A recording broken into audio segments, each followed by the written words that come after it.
absolutely. And in just a bit, we'll be right into this classic story. Until then, grab yourself a beverage, including the Gower Grog. It is fantastic. It's my new favorite cocktail, seriously. That's not the actor, because this isn't your normal night of theater. No, this is the very Irish in going. If you guys don't get to it, I will. But in the meantime, apple juice and rum. It's so good. sublime. We also got wonderful snacks. Go ahead and try some of them as well. And enjoy the musical stylings of our house band, the worshipful company of spectacle makers, Woco for sure. We'll kick things off with Welcome Home, Son.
That will introduce you to the artists involved in the creation of this play. You can find out more involving Pericles and other exciting offerings in Fayetteville and Raleigh on our website at sweetteashakespeare.com or any social media platform using our handle, Sweet Tea Shakes! They learned.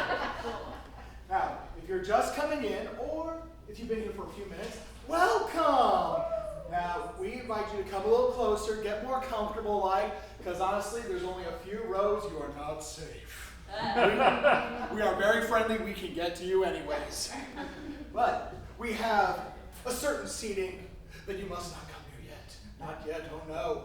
We have this infinite luxury, this resplendence that we will talk more about later, and we'll let you stew and think about it. But while you think about it and its infinite wonder, we're going to bring to you another song brought to you by our sponsor, Napkins, here sleeping on the blacktop.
We have a 50-50 raffle. Now tonight, if you spend just $2 will be the easiest $2 you ever spent.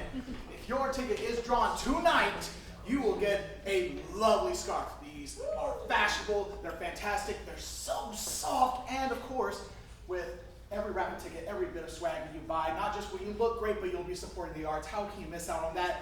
But to somehow make this even better, because it's a 50-50 raffle, at the end of the season, we will do an additional drawing, and whoever wins that will win 50% of the total funds raised throughout this season with this raffle. You do not want to miss out on that. I know I don't. Student loans are coming back.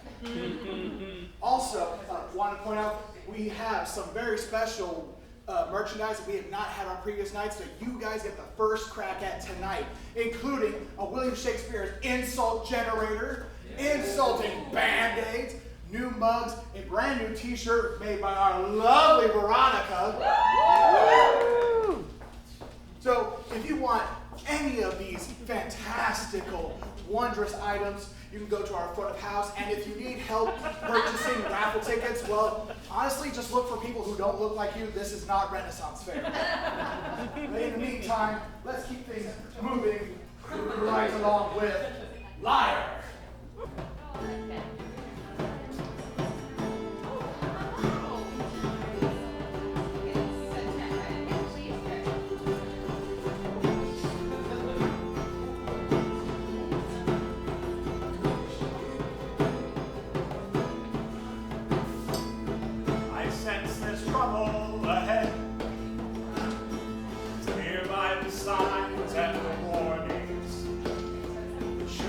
know we're all late is due.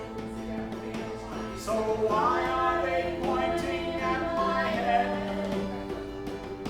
All have been led astray. We've all fallen short in some way. Please hurry, and I'm afraid. And I need you to please sign your grace. 'Cause I'm not in the right state of mind. I just wish I had strength to remember it. My stubbornness will put up a fight.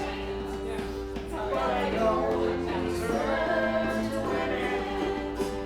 I'm left in the dark, pondering my mistakes.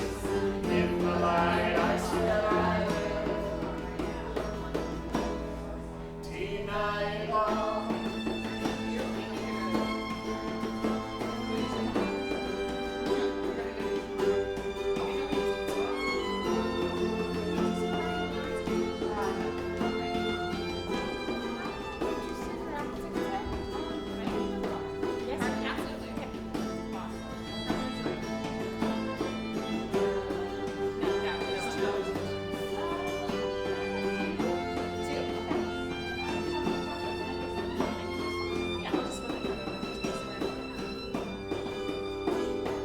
I sense deception to come.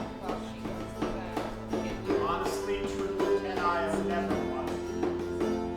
'Cause I am the lying man, and I have made you my next victim. I need you to see through my act, to tell me I'm the one to take off the mask, or else I'll give in to the lies. I'll be seeing my way straight to demise.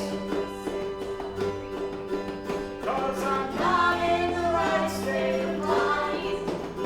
I just wish I had strength to admit it. My stubbornness will put up a fight. But I don't deserve to win it. I'm left in the dark, pondering my mistakes. In the light, I swear I will deny it all.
We all wish for the strength to admit it. Our stubbornness will put up a fight, but we don't deserve to win it. Oh, we're not in the right state of mind. We all wish for the strength to admit it. Our stubbornness will put up a fight, but we don't deserve.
nothing but our hair. These wrinkles are the maps of all the places that we went where no one else would dare. When your tongue is putrid and your skin is sagging down, I'll stick around. 'Cause it's what's inside that counts. I am the weight this town is never gonna lose. It's been a while since I've held it. As close as I have you, they'll write about our story here for years to come and maybe even more. 'Cause there's never been a love like this before.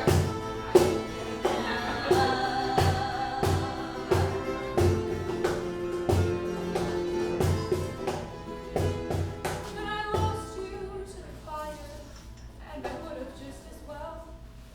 The friends we had as quiet skeletons on shelves. There was nothing left to lose, 'cause I'd already lost it all. But I was wrong, because our story carries on.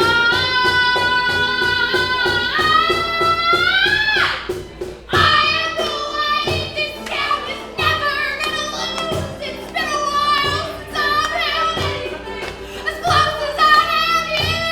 They'll write about our story here for years to come and maybe even more. 'Cause there's never been a love like this before.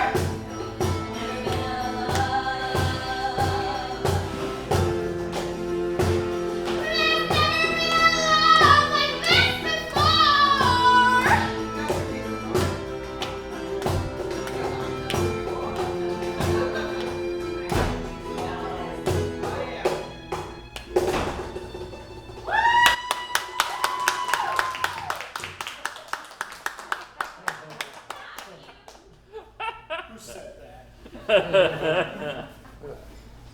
Now I gotta say, I'm so happy. I'm already seeing some yellow cups out here. What are we having, sir? You're having the grog? What are you having? Oh my goodness, I usually say this for intermission, but I'm just so happy with all of you. Can we have a cheer for the beer? Something fine for the wine.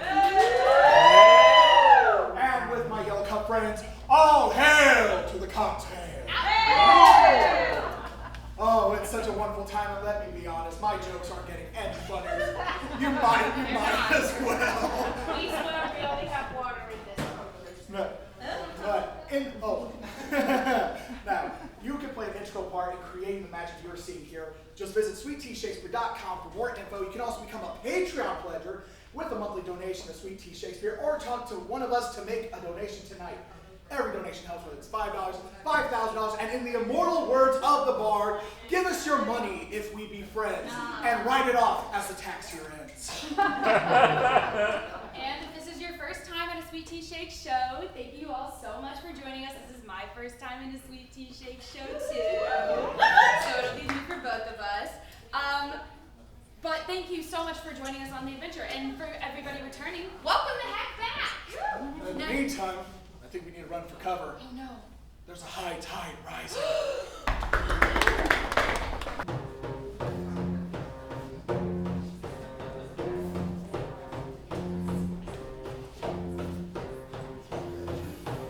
Big storm coming.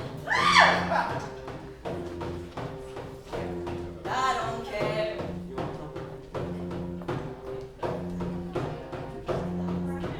Big storm coming.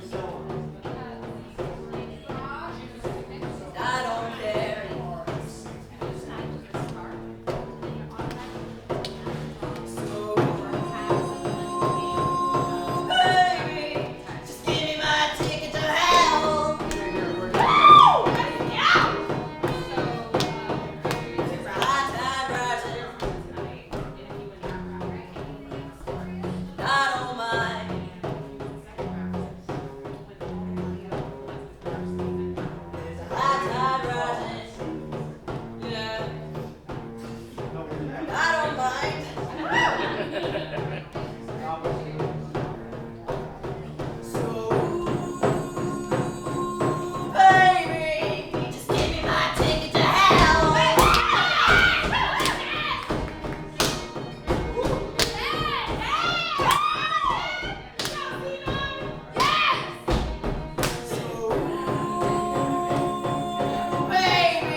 Feel free to... I told you it's a delay!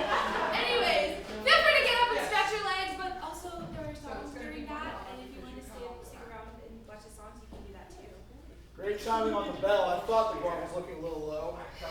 But before we embarrass ourselves, we figure we give you a chance to embarrass yourself. That way it's more fair. So, do we have any celebrations in the house tonight? Any special events, birthdays, anniversaries, engagements? Stand up, give us a wave or a dance, something.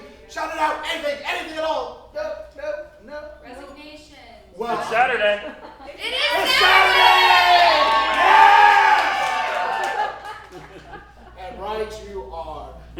Also, so at our lovely front of house stand, we also have a survey that if you would like to check it out, it only takes a few minutes to take it. However, it's a big help to us. The site is really easy to get to. It has a QR code so you can access it really easily with your phone. Please, every time one of these surveys are filled out, it's one more step to helping the arts continue to grow in this area. But in the meantime, we need to take a trip to the bottom of the lake. Yes! 1, 2, 3, 4!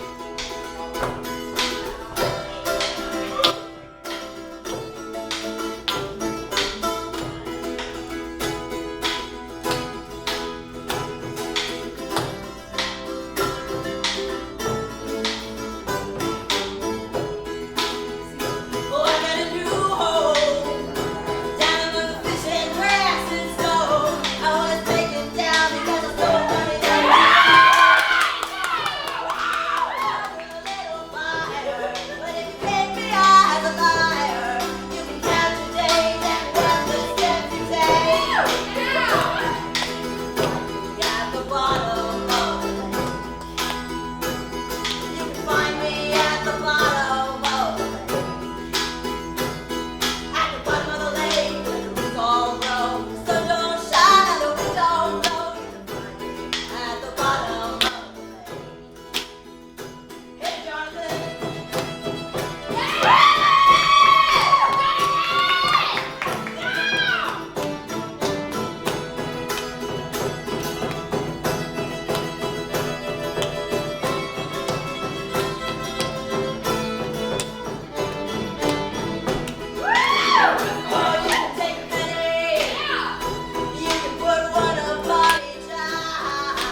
friends, for those who get this best, most comfortable seat in the house, you also get 2 tickets to a future Sweet Tea Shakespeare show, 2 tickets to a future Woodpeckers baseball game, and a pair of drinks, as my friends with the yellow cups can tell you are quite excellent this evening. Delicious. And all we ask for is we're going to start the bid at, I tell a lie, there's one more caveat I have to bring on. If for some reason you want to pity a fellow actor who really needs to sit down, you don't have to accept the seat. You can bid on it, you can win it, and then give it to someone who's really tired. And that goes doubly for the drinks. But in the meantime, we're going to start this at $10. Who will give me $10? $10. $10! All right, do I hear 15? We have 15. 15! Yay! Who will give me $20 for this 20? wonderful seat? $20. Just going to let it pass that easily. Everything comes first. Come on. Such suspense. Come on, $20. 20. This is the best Whoa, seat. No! 20. All right, do we have 25? Do I hear 25? $25 for this I'm wonderful not saying you get special treatment if you sit in this chair, but you get special treatment from us if you sit in the chair. No, I'll say you'll be my favorite. Yeah, mine too. Come on now. All right, we're at 20. 25. 25! Yes! All right, It was the 25. favorite part. I know. You got me on that one. Kindred souls. Now can I hear $30 We for the have chair? 30. Do we have 30? $30. $30. So let this gentleman run away with your seat. Come on. Yes. $30! All right, 35. Do we hear 35? Vengeance can be yours, sir, for only $35. I'm not a revengeful man. $35 for this wonderful seat. And just a reminder, there's not a lot of roads this place. You are not safe from us. We are very friendly. So if you're gonna have to put up with us, you might as well be in the best seat possible. With a drink in your hand. Exactly. Can I get $35? We got $30 going once. $30 going twice.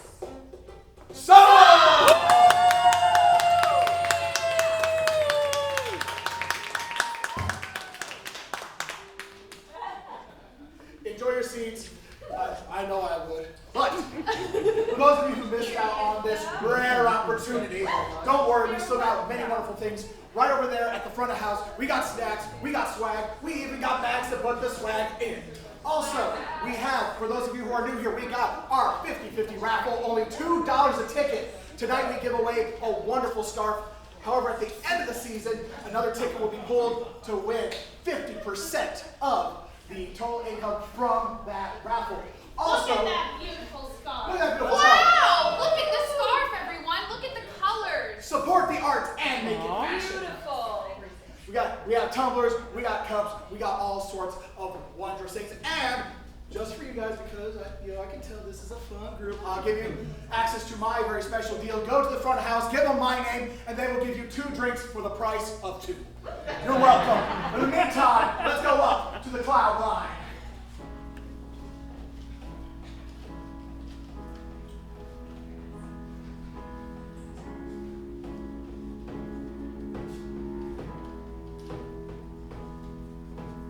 Take me to your water and lay me on your shore. Take me to your water and lay me on your shore. Ooh.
make this possible, including you lovely people for being here, including the Arts Council of Fayetteville and Cumberland County.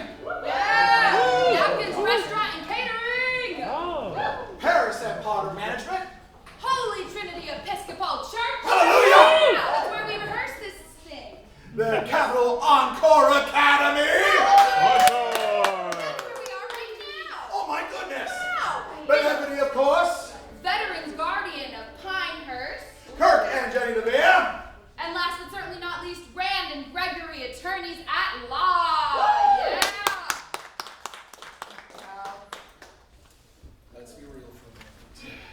Got a last-minute announcement. In order to ensure that we maintain a magical experience for all, we ask that you please silence your cell phones. Please don't take any pictures of the show and refrain from videoing the performance. Refrain from videoing the performance. Now, we got one more song to get through, but then we're just going to fire right in. So, with that said, we invite you to sit back and enjoy William Shakespeare's Pericles.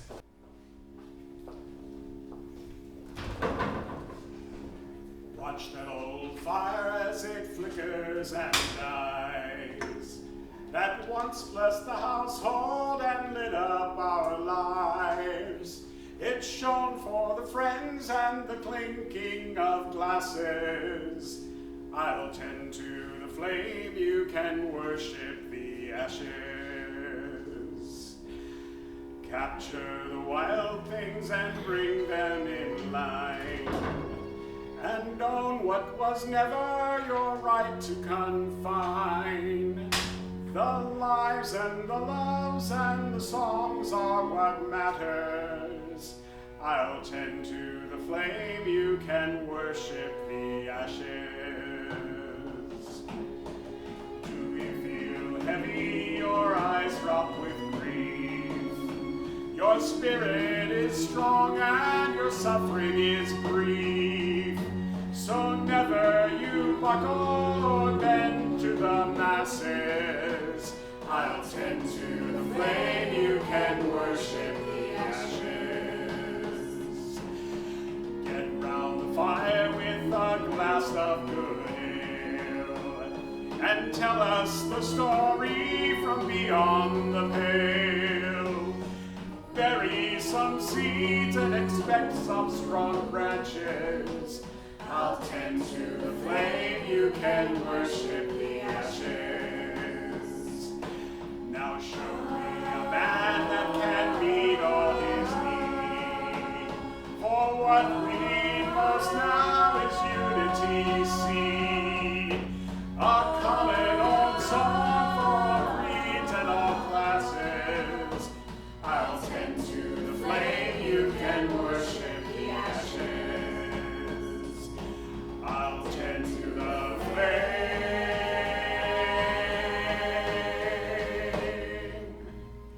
What will we do now our world is ending,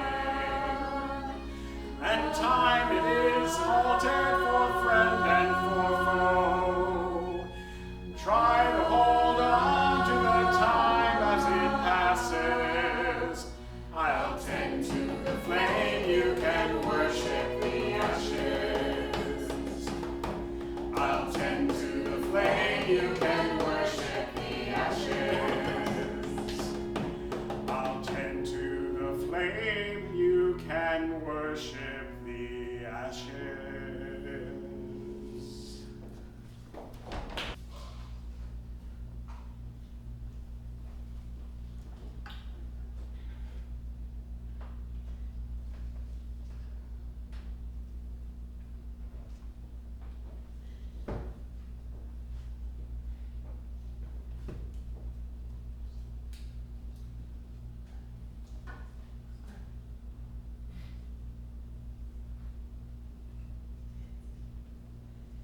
To sing a song that old was sung, from ashes ancient gower is come. It hath been sung at festivals, on ember eves and holidays, and lords and ladies in their lives have read it for restoratives. If you, born in these latter times, will wits more ripe, accept my rhymes, and that to hear an old man sing may to your wishes pleasure bring. This and Antioch, then, Antiochus the Great built up this city for his chiefest seat. The king unto him took a peer, who died and left a female heir, so buxom, blithe, and full of grace as if heaven had lent her all his grace, with whom the father liking took, and her to incest did provoke. Bad child, worse father.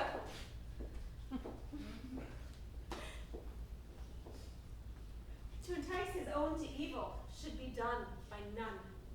But custom, what they did begin, was with long use account no sin. The beauty of this sinful dame made many princes thither frame, which to prevent he made a law, to keep her still, and men in awe, that whoso asked her for his wife, his riddle told not, lost his life. And so for her, many a wight did die, as yon grim looks do testify. What now ensues, to the judgment of your eye, I give my cause, who best can justify. Young prince, Tyre.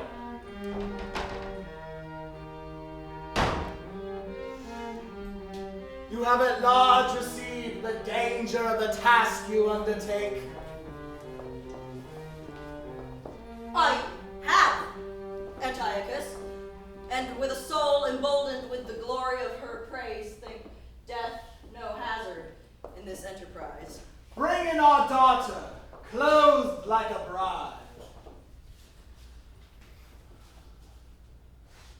You gods that made me man and sway in love, that have inflamed desire in my breast to taste the fruit of yon celestial tree, or die in the adventure. Be my helps, as I am son and servant to your will, to compass such a boundless happiness. Prince Pericles. That would be son to great Antiochus. Before thee stands this fair Hesperides, with golden fruit, but dangerous to be touched, for death-like dragons here affright thee hard. Her face, like heaven, enticeth thee to view, her countless glory, which desert must gain, and which not having desert, because thine eye presumes to reach, all thy whole heap must die. Yon sometimes famous princes like thyself, adventurous by report, drawn by desire, tell thee, with speechless tongues and sentiments pale, that without covering, save yon field of stars, here they stand martyrs, slain in Cupid's wars, and with dead cheeks advise thee to desist, for going on death's net, whom none resist. Antiochus, I thank thee, who have taught my frail mortality to know itself, and by those fearful objects, to prepare this body, like to them, to what I must. For death, remembered, should be like a mirror that tells us life's but breath, to trust it, error. I'll make my will, then, and as sick men do, who know the world, see heaven, but feeling woe, gripe not at earthly joys, as erst they did. So, I bequeath a happy peace to you, and all good men, as every prince should do, my riches to the earth, from whence they came, but my unspotted fire of love to you. Thus, ready for the ways of life or death, I wait the sharpest blow, Antiochus. Scorning advice, read the conclusion then, which read and not expounded 'tis to grieve. As these before thee, thou thyself shalt bleed. Paul said, yet mayest thou prove prosperous. Paul said, yet I wish thee happiness.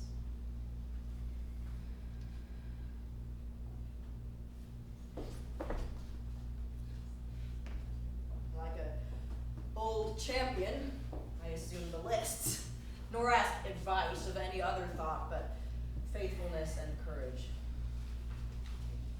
I am no viper, yet I feed on mother's flesh which did me breed. I sought a husband, but in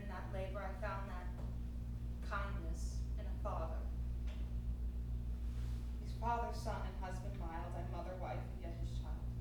How it may be, and yet too, as you will live, resolving you. Sure, physic is the last.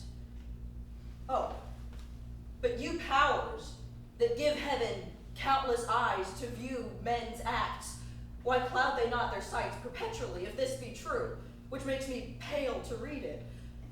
Fair glass of light, I loved you, and could, still, were not this glorious casket stored with ill. But I must tell you now, my thoughts revolt, for he's no man on whom perfections wait, that knowing sin within will touch the gate. Good sooth, I care not for you. Prince Pericles, touch not upon thy life, for that's an article within our law as dangerous as the rest.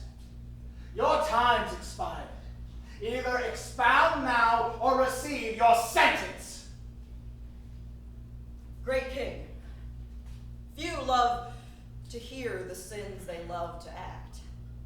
'Twould braid yourself too near for me to tell it. Who has a book of all that monarchs do, he's more secure to keep it shut than shown. Kings are earth's gods. In vice, their laws, their will, and if Jove stray, who dares say Jove doth ill? It is enough you know.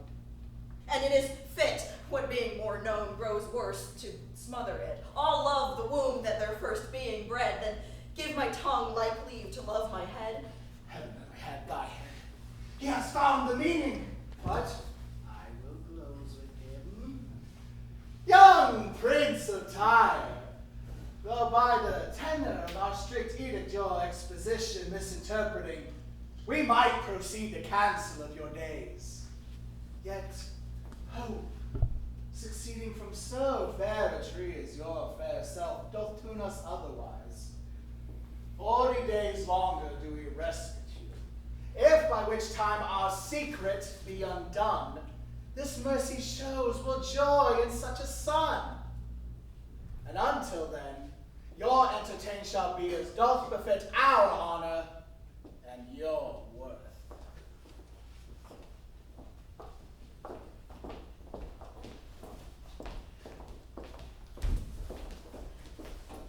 How courtesy would seem to cover sin, when what is done is like a hypocrite, the which is good in nothing but in sight.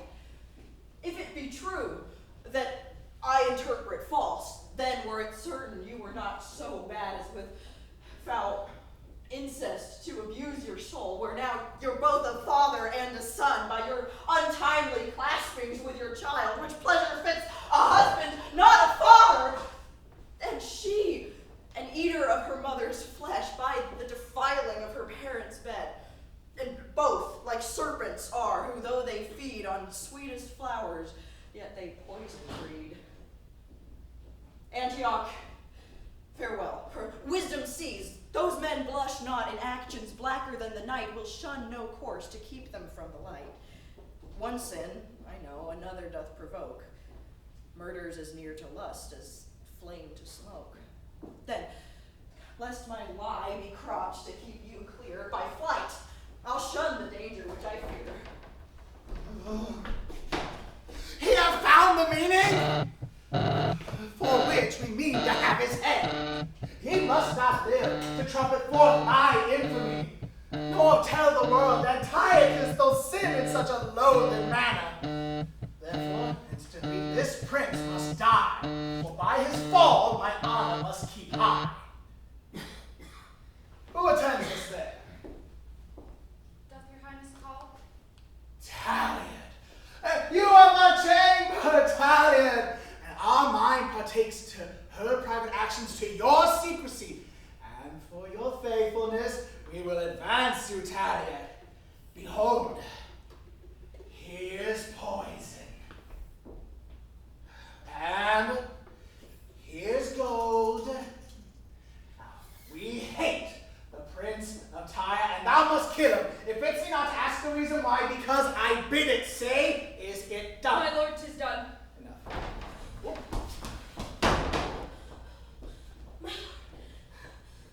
Prince Pericles has fled. As I will live, fly after, and like an arrow shot from a well-experienced archer hits the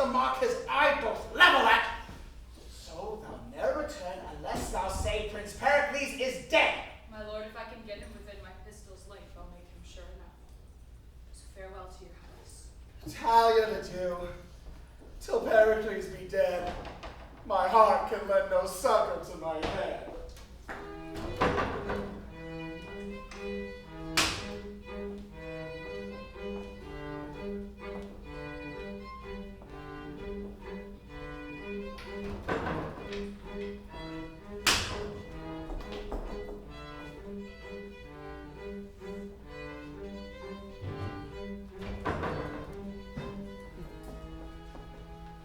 Let none disturb us.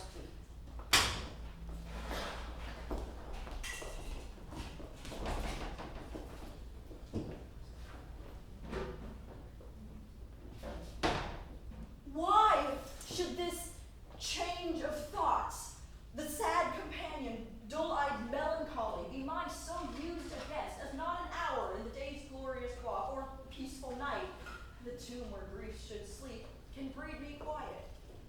Here, pleasures court mine eyes, and mine eyes shun them. And danger, which I feared, is at Antioch, whose aim seems far too short to hit me here. Yet neither pleasure's art can joy my spirits, nor yet the other's distance comfort me. Then it is thus. The great Antiochus, against whom I am too little to contend, since he's so great, can make his will his act, will think me speaking, though I swear to silence, nor boots it me to say I honor him, if he suspect I may dishonor him. And what may make him blush in being known, he'll stop the course by which it might be known. With hostile forces, he'll overspread the land, and with the Ostend of war will look so huge, amazement shall drive courage from the state. Our men be vanquished ere they do resist, and subjects punished that ne'er thought offense. Which care of them, not pity for myself, makes both my body pine and soul to languish, and punish that before that he would punish. Fit counselor and servant for a prince, who by thy wisdom makes a prince thy servant, what wouldst thou have me do? To bear with patience both such griefs as you yourself do lay upon yourself. Thou speaks like a physician, Helicanus, that ministerest a potion unto me, that thou wouldst tremble to receive thyself. My lord, since you do give me leave to speak, freely will I speak. Antiochus you fear. Justly too, I think, you fear the tyrant who, either by public war or private treason, will take away your life. Therefore, go travel for a while, till that his rage and anger be forgot, or till the destinies do cut his thread of life. Your rule direct to any, if to me day serves not light more faithful than I'll be. I do not doubt thy faith. Tyre, I now look from thee, then, and to Tarsus intend my travel, where I'll hear from thee, and by whose letters I'll dispose myself. The care I had, and have, of subjects good, I'll lay on thee, whose wisdom's strength can bear it. I'll take thy word for faith, not ask thine oath. Who shuns not to break one will sure crack both. But in our orbs we'll live so round and safe, that time of both this truth shall ne'er convince. Thou shouldst a subject shine, I a true prince.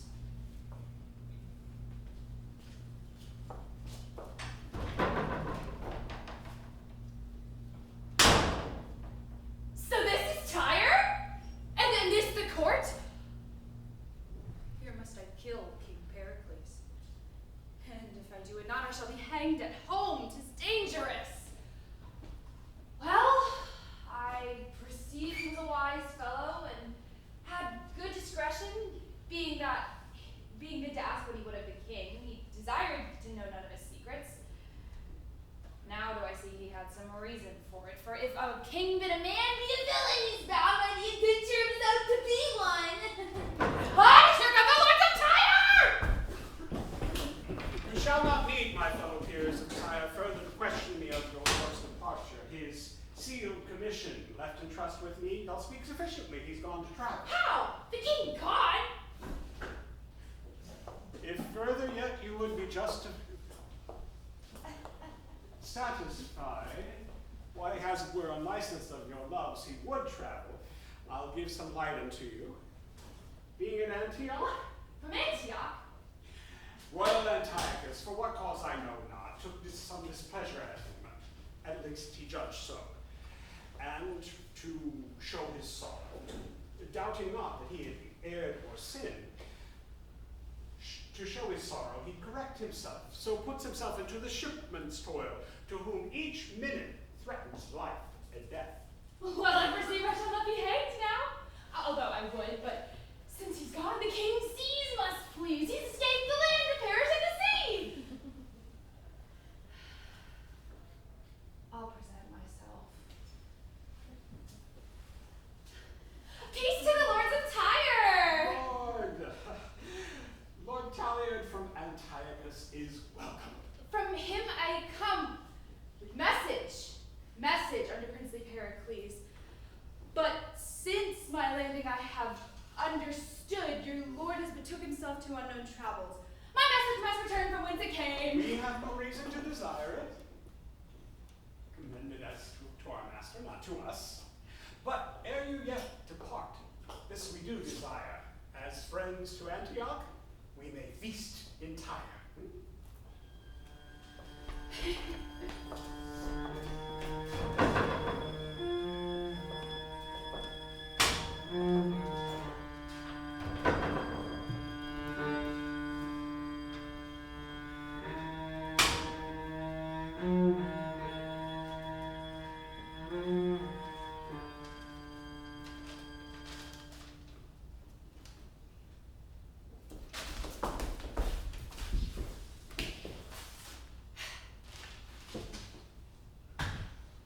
My dear Liza, shall we rest us here, and by relating tales of others' griefs, see if will teach us to forget our own? That were to blow at fire in hope to quench it.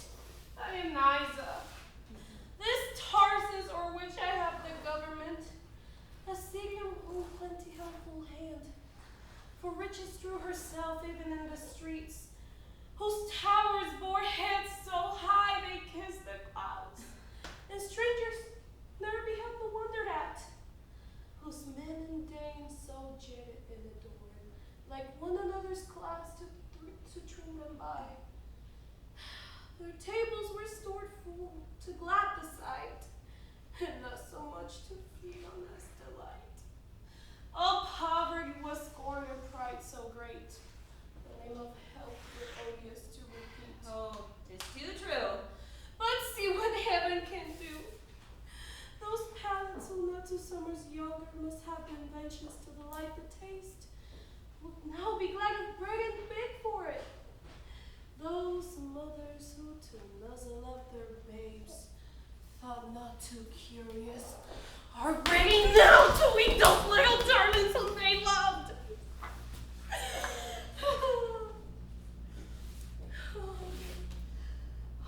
So sharp are those teeth that man and wife draw lots who first shall die to lengthen life. Here stands a lord, and there a lady weeping. If many sink, yet those which see them fall have scarce strength left to give them burial. Is not this true? Our cheeks and hollow eyes do witness it. Let those cities out of plenty's cup, and our prosperity so largely taste with her superfluous riots. Hear this tears. The misery of Tarsus may be theirs. Where is the Lord Governor? Where's the Lord Governor? Here. Ah! Speak out thy sorrows, which thou brings in haste, for comfort is too far for us to expect. We have descried upon our neighboring shore a portly sail of ships make hitherward. I thought as much. Some neighboring nation taking advantage of our misery have stuffed these hollow vessels with their power to make a conquest of unhappy me, whereas no glory's got to overcome. That's the least fear, for by the semblance of their white flags displayed, they bring us peace. And and come to us as favorers, not as foes. Thou speakest like him some tutor to repeat, the which makes the fairest show means most deceit. But bring they what they will and what they can, what they we fear. The ground's the lowest, and we are halfway there. Go tell their general we attend him here, to know for what he comes, and whence he comes, and what he craves. I go, my lord. Welcome is peace, and beyond peace consist. In wars, we are unable to resist. Lord Governor, for so we hear you are? We have heard your miseries as far as Tyre, and these are ships you haply may think are like the Trojan horse was stuffed within with bloody veins expecting overthrow, are stored with corn to make your needy bread, and give them life when hunger starved half dead. All the gods of Greece protect you, and will pray for you! Arise, I pray you, rise. We do not look for reverence, but to love and harborage for ourselves, our ships, and men. The which when any shall not gratify or pay with unthankfulness in thought, yet our wives, our children, or ourselves, the gods of heaven may succeed their evils, the which I hope shall never be seen. Your grace, it's welcome to our town and us. Which welcome we'll accept. Feast here a while, until our stars that frown lend us a smile.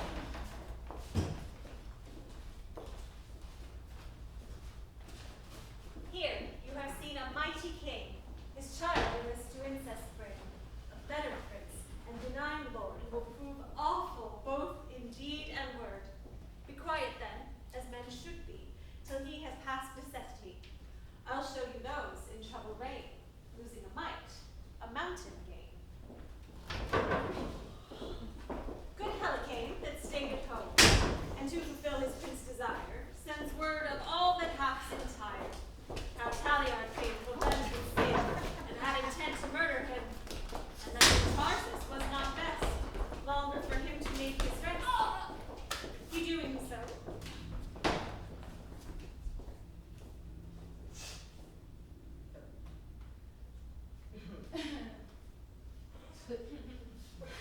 put forth to sea, where men been, there's seldom ease.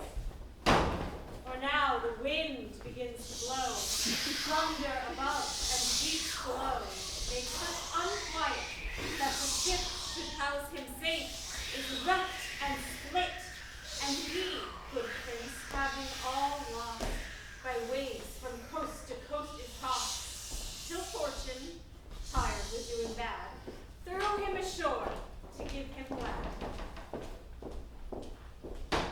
And here he comes.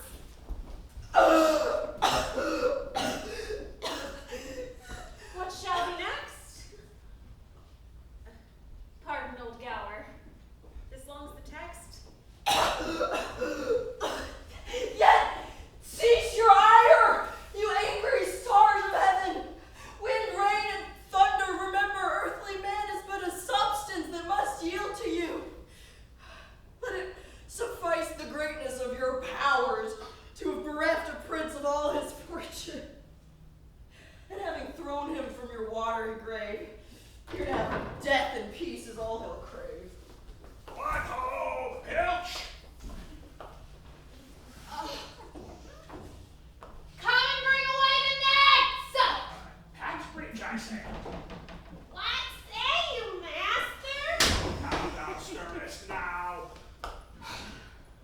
Come away with thee, or I'll fetch thee with a wine end. Aid, master. I'm thinking of the poor men that were cast away before us even now. Alas, poor souls. It grieved my heart to hear their pitiful cries to us to help them when well a day we could scarce help ourselves. Nay, master. Said not I asked much. And I saw how the porpoise, how he bounced and tumbled. They say they're half fish, half flesh, a plague on them. They ne'er come. But I love to be washed. Master, I marvel how this fish live in the sea. Why do men do ashore? The big ones eat up the little ones. But if the good kid Simonides were on my mind, Simonides. we would purge the land of these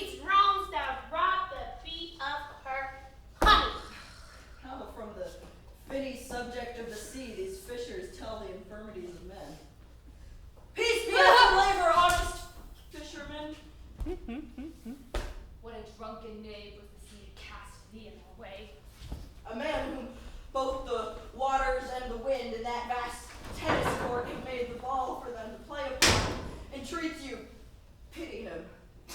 He asks of you that never used to beg. No, friend, cannot you beg? Canst thou catch any fishes then? I never practiced it. Nay, that thou wilt starve sure. For here's nothing to be got nowadays unless thou canst fish for it. What I have been, I have forgot to know. But what I am, watch teaches me to think on. A man thronged up with cold. My veins are chill and have no more of life than may suffice to give my tongue that heat to ask your help. Which if you shall refuse, when I am dead, for that I am a man, pray see me buried. Die, over now, gods forbid. Here I have a gown. Come, put it on, keep you warm. Oh, for me a handsome fellow. Come, you shall go home, and we will have flesh for feasting days and fish for fasting days. And moreover, puddings and flapjacks, and you will be welcome. Thank you, sir. Master, I'll go draw up the net. How well this honest mirth becomes their labor. Harky, sir, do you know where you are? Not well. This is called Pentapolis. Our king, the good Simonides. The good King Simonides, do you call him? And rightly is to be so called for his peaceful reign and good government. He is a happy king since he gains the name of good from his subjects by his government. How far is his court distant from this shore? Merry half a day's journey. And I'll tell you, he hath a fair daughter, and tomorrow is her birthday, and there are princes and knights come from all parts of the world to joust and tourney for her love. Were my fortunes equal to my desires, I could wish to make one there. Help! Master! Help!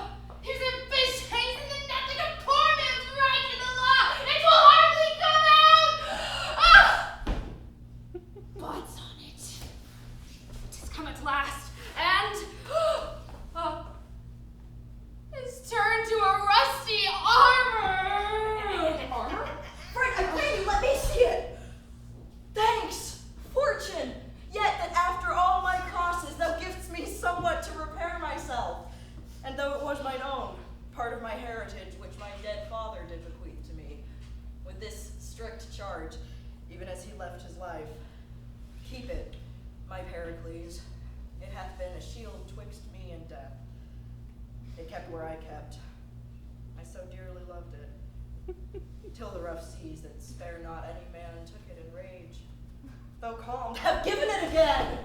I thank thee for it. My shipwreck now no ill, since I have here my father's gift in his will. What mean you, sir? To beg of you, kind friends, this coat of worth, for it was sometime target to a king. I know it by this mark. He loved me dearly, and for his sake, I wish the having of it. And that you'd guide me to your sovereign's court, where with it I may appear a gentleman, and if it ever my low fortune's better, I'll pay your bounties. Till then, rest your debtor. Why, will you, you're turning for the lady? I'll show the virtue I have borne in arms. Why, good friend, keep it, and gods give thee good omens. I but hark you, my friend. Hope, sir, if you will thrive, you'll remember from whence you had it. Believe it, I will. And honor be but a goal to my will. This day I'll rise, or else at ill will. Are the knights ready to begin the triumph?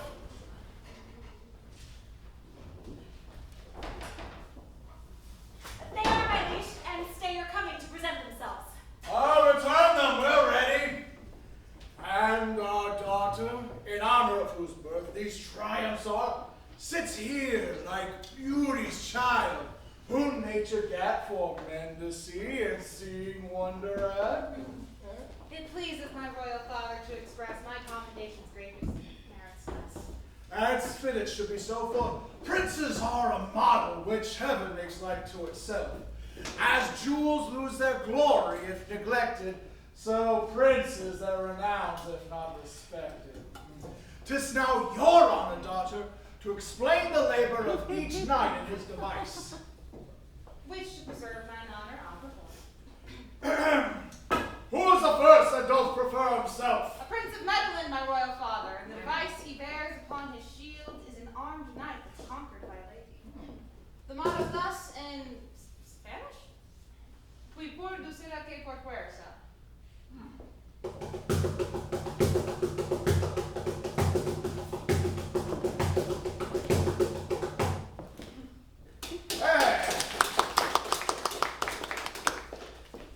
What's the second? The second of Antioch. The device he bears is a wreath of chivalry. The words make pompet provexit apex.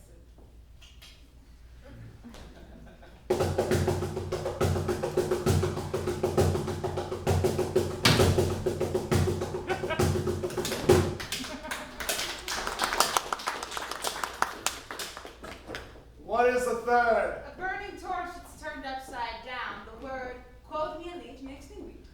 Which shows that beauty hath his power and skill, which can as well inflame as it can kill.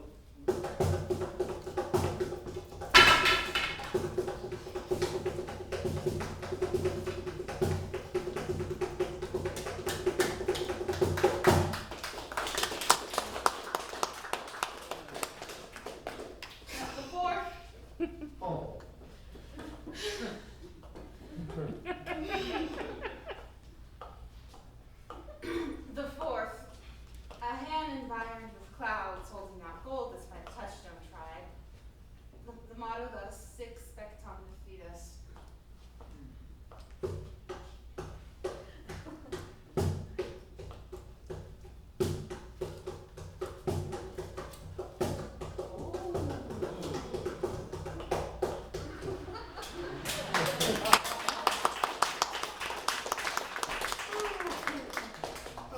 What's the fifth and last, the which the knight himself with such a graceful courtesy deliver? He appears to be a stranger, but his present is a withered branch that's only green at top.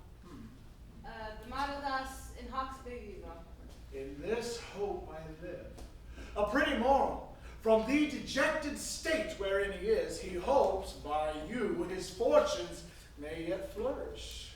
He need mean better than his outward show. Can any way speak in his just commend? For by his rusting outside he appears more to have practiced the whipstock than the lance. He well may be a stranger, for he comes to an honored triumph, strangely furnished. And on said purpose, let his armor rust until this day is scoured in the dust. Opinions but a fool that makes a scan, the outward habit by the inward man.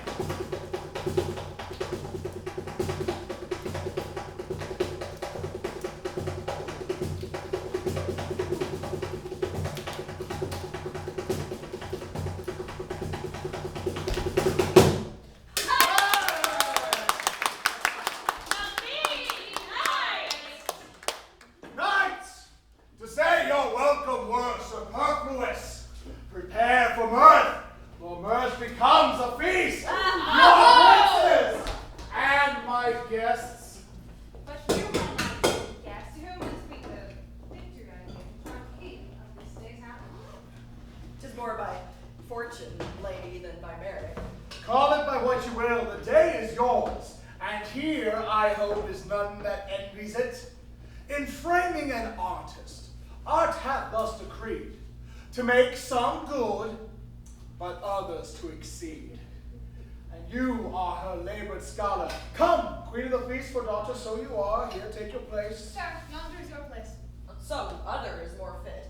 Contend not, sir, for we are gentlemen that neither in our hearts nor outward eyes envy the great, nor do the low despise. You are right, courteous. Sit, sir, sit. By Jove, I wonder that as king of thoughts, these cates resist me, she but thought upon. By Juno, that is queen of marriage, albeit I eat do seem unsavory, which in him I do. Sure, he's a gallant gentleman. He's but a country gentleman, has done no more than other knights have done, has broken a staff or so let it pass. To me, he seems like diamonds glass. Yon kings to me, like to my father's picture, who tells me in that glory he once was, had princes sit like stars about his throne, and he the sun for them to reverence. None that beheld him, but like lesser lights did veil their crowns to his supremacy. Or now his sons like a glowworm in the night, the which hath fire and darkness, none in light. Or might I see that time's the king of men. He's both their parent and he is their grave, and gives them what he will, not what they crave. Yet pause a while. Yon knight doth stand too melancholy, note it not you, Thaisa? What is it to me, my father? Oh, attend, my daughter. Princes in this should live like gods above, who freely give to all that come to honor them. And princes not doing so are like to gnats, which make a noise, but killed are wondered at. Therefore, to make his entrance more sweet. Here, say we drink this standing bowl of wine to him. No, by the gods, it could not please me better. My father, the king, is drunk to you, sir. I thank him. And would you add all the more blood into your life? I thank both him and you, and pledge him freely. Further, he desires to know whence you are, your name and parentage. A gentleman of Tyre, my name Pericles, my education been in arts and arms, who, looking for adventures in the world, was by the rough seas reft of ships and men, and after shipwreck, driven upon this shore. By the gods, I pity his misfortune, and will awaken from his melancholy.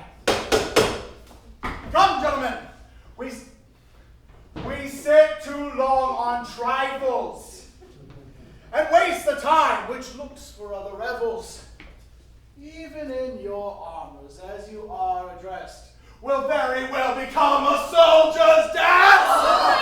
I do not have excuse with saying this. Loud music is too harsh for ladies' heads, since they love men in arms as well as beds. 1, 2, 3, 4.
This was well asked for. 'Twas so well performed. Come, sir. Here is a lady that wants breathing too. And I've heard you knights of Tyre are excellent at making ladies trip, and that the measures are as excellent. And those that practice them, they are, my lord. Oh, That's as much as you would be denied at your fair courtesy.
Gentlemen, thanks to all. All have done so well.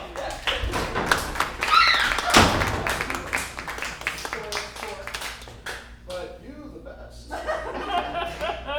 Pages and lights to conduct these knights into the several lodging. Yours, sir, we have given order to be next hour. I am at your grace's pleasure. Princes, it is too late to talk of love. And that's the mark I know you revel at. Therefore, each one betake him to his rest. Tomorrow, those who are speeding do their best.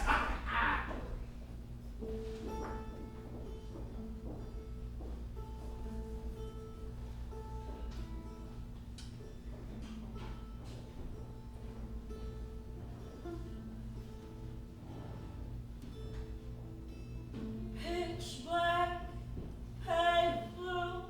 There was a stained glass variation of the truth, and I felt empty-handed. You let me set sail with cheap wood, so I patched up every leak that I could, till the blame grew too heavy. Stitch by stitch I tear apart. If brokenness is a form of art, I must be a poster child prodigy. Thread by thread I come apart. If brokenness is a work of art, surely this must be my masterpiece. I'm only honest when it rains.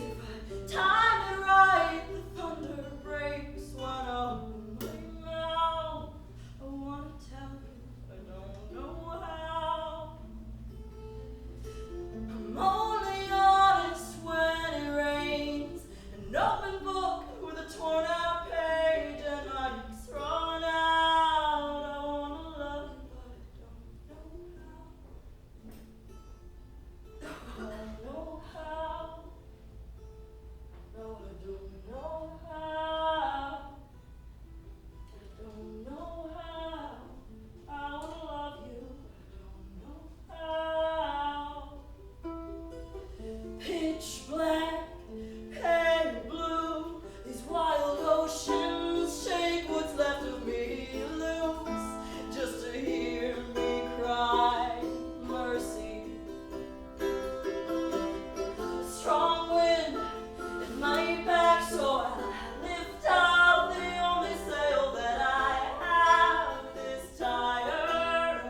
Pericles, know this of me, Antiochus from incest was not free, for which the most high gods not minding to withhold the vengeance that they had in store, when he was seated in a chariot of inestimable value, and his daughter with him, a fire from heaven came and shriveled up their bodies even to loathing, for they so stunk that every eye adored them ere their fall, scorn now to give their bodies burial. 'Twas very strange. Yet 'tis but justice. For though this man was great, his greatness was no guard to bar heaven's shaft, but sin had his reward. 'Tis very true. Lord Helicane, a word? And with us? Oh, and welcome. A happy day, my lord. Know then our griefs are risen to the top, and now at length they overflow their Your banks. griefs for what? Wrong not the prince you love. Wrong not yourself then, noble Helicane. For if the prince do live, let us salute him, and be resolved he lives to govern us, or dead, gives cause to mourn his funeral, and leave us to our free election. And knowing this kingdom is without head, like goodly buildings left without a roof, soon fall to ruin. Your noble self that best know how to rule and how to reign. We thus submit unto our sovereign. Live, noble Helicane! For honor's sake, forbear thy suffrages. If that you shall love for Prince Pericles, forbear. A 12-month longer let me entreat you. Forbear his absence.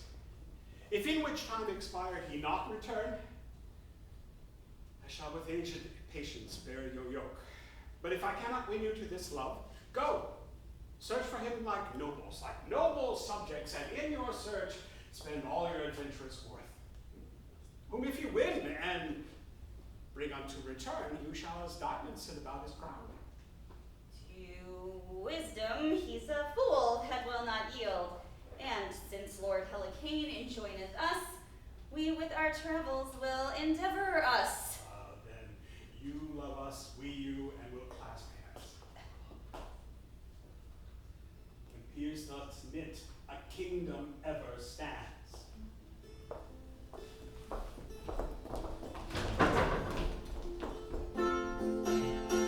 I'm only honest when it rains. If I time it right, the thunder breaks. When I open my mouth, I wanna tell you, but I don't know how.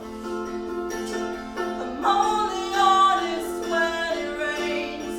An open book with a torn out page, and I'm thrown out. I wanna love you, but I don't know how. Only honest when it rains. If I time it right, the thunder breaks. When I open my mouth, I wanna love you, but I don't know how. I don't know how. No, I don't know how. I don't know how. I wanna love you, but I don't know how. I don't know how. I wanna love you, but I don't know how. I wanna love you. I don't know how. I wanna love you.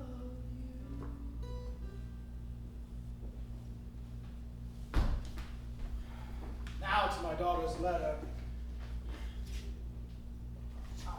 She tells me here she wed the stranger knight, or never more to view nor day nor light. Oh, 'tis well, mistress, your choice agrees with mine. I like that well. Nay, how absolute she's it, not minding whether I dislike or no. Well, I do commend her choice, and will no longer have it be delayed. Soft! Here it comes. I must dissemble it. All fortune to the good Simonides. To you as much, sir, I am beholden to you for this, for your sweet music this last night. I must protest my ears were never better fed with such delightful, pleasing harmony. It is your grace's pleasure to commend, not my desert. Sir, you are music's master. The worst of all her scholars, my good lord. Let me ask you one thing. What do you think of my daughter, sir? A most virtuous princess. She is fair too, is she not? As fair as day in summer, wondrous fair. Sir, my daughter thinks very well of you. Aye, so well that you must be her teacher, and she will be a scholar, therefore look to it. I am unworthy for her schoolmaster. She thinks not so. Peruse this writing else. What's here? A letter that she loves the Knight of Tyre. 'Tis the king's subtlety to have my life. Oh, seek not to entrap me, gracious lord, a stranger and distressed gentleman that never aimed so high to love your daughter, but bent all offices to honor her. Thou hast bewitched my daughter, and thou art a villain! By the gods, I have not! Never did thought of my levy offense, nor never did my actions yet commence a deed might gain her love or your displeasure. Traitor, thou liest! Traitor? I traitor! Even in his throat, unless it be the king that calls me traitor, I return the lie. Now, by the gods, I applaud his courage. My actions are as noble as my thoughts, which never relished of a base descent. I came unto your court for honor's cause, and not to be a rebel to her state. And he that otherwise accounts of me this sword shall prove he's honor's enemy. No, here comes my daughter, she can witness it.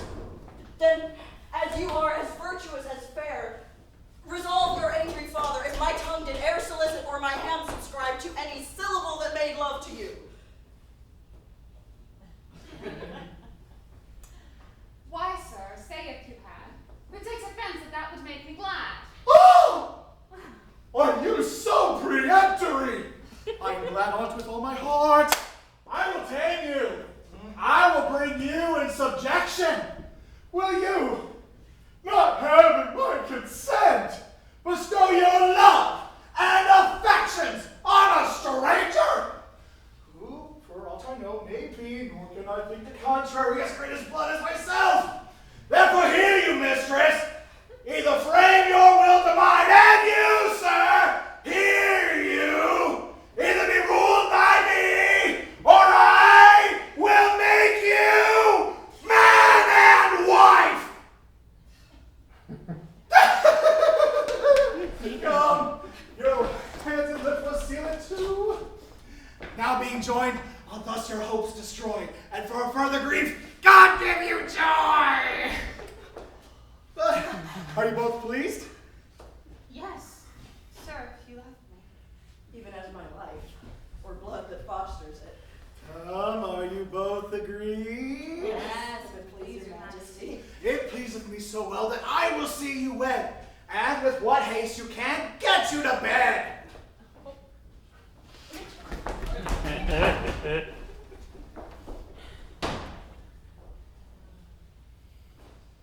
Now, sleepy slate hath the rouse, no din but snores about the house. Make quiet, prepare the o'er-fed breast of this most pompous marriage feast. Hymen hath brought the bride to bed, whereby the loss of maidenhead a babe is molded. The attempt and time that is so briefly spent with your fine fancies quietly what's done in show, I'll claim with speech. By many a dern and painful pert of Pericles the careful search, by the four opposing lines which the world together joins, made with all due diligence, that horse and sail and high expense can stead the quest. At last, entire, fame answering the most strange inquirer to the court of King Simonides, our letters brought. The tenor, these. Antiochus and his daughter dead. The men of Tyrus on the head of Helicanus would set on the crown of Tyre, but he will not. The mutiny he there hastes to oppress says to him, if King Pericles come not home in twice 6 months, he, obedient to their dooms, will take the crown. The sum of this brought hither to Pentapolis, enraptured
gods?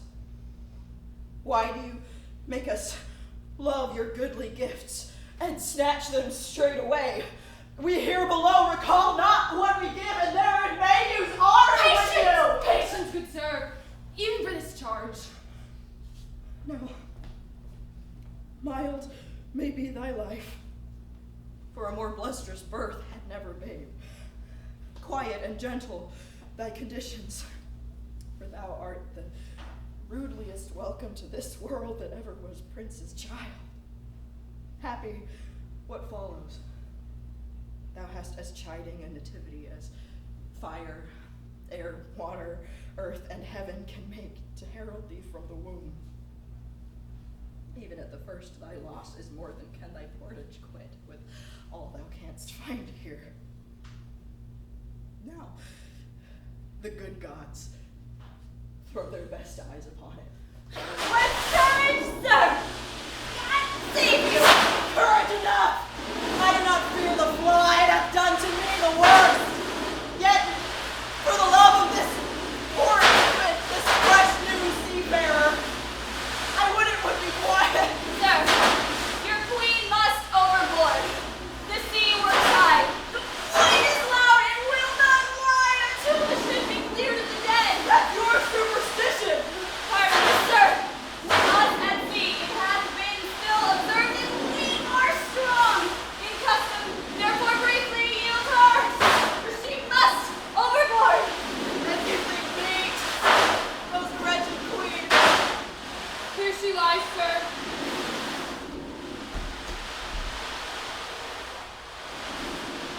terrible child that hast thou had, my dear. No light, no fire. The unfriendly elements forgot thee utterly, nor have I time to give thee hallow to thy grave.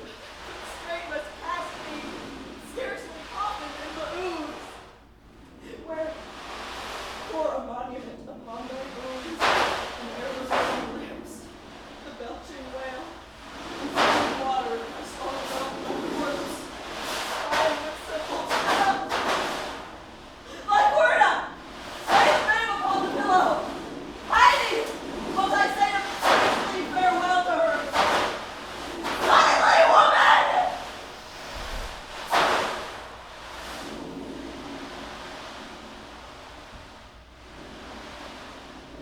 Sir, we have a chest beneath the hatches. Thought they would soon ready. I thank thee, mariner. Say, what coast is this? We are near Tarsus. Thither, gentle mariner, alter thy course for Tyre. When canst thou reach it? By break of day if the wind cease. Oh, make for Tarsus, for the babe cannot hold out to Tyre. There will I visit Cleon, and there I'll leave it, at careful nursing. Or go thy ways, good mariner. I'll bring the body presently.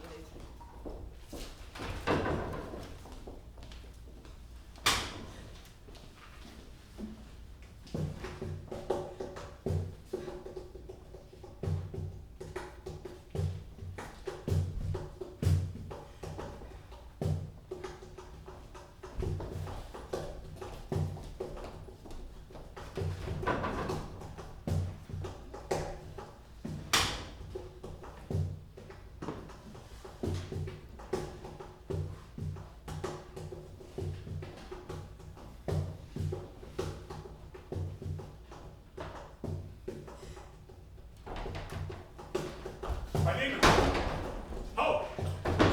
Doth my lord call? Bring fire and meat for these poor men. It has been a turbulent and stormy night. Oh, I have been in many, but such a night as this, till now I ne'er endured. Your master will not live till your return. There's nothing to be ministered to nature that can recover him. Take this to the apothecary. Tell me how it works.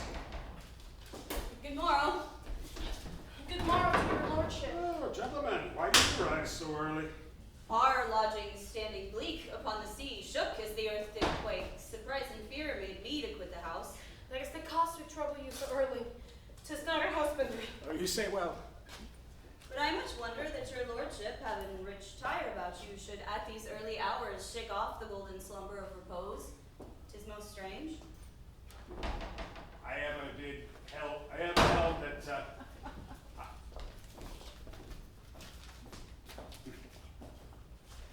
held that, virtue and cunning were endowments greater than nobleness and riches. The careless airs may, the latter too, darken and expand, but the immortality attends the former, making a man a god. 'Tis known, I ever studied physic, which shall give me a true course in true delight, than to go seeking, thirsting after a tottering honor, tie my treasure up in silken bags to please the fool and death. Your honor has through Ephesus poured forth your charity, and hundreds call themselves your creatures, who by you have been restored.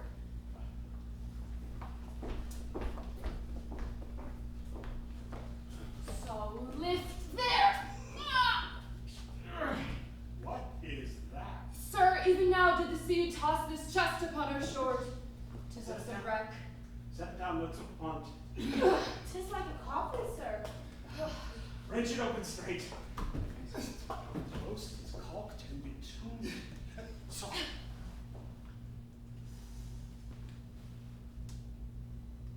It smells most sweetly to my sense.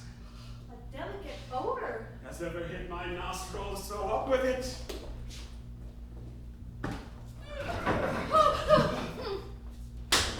Oh, ye most potent gods, what have we here? A corpse.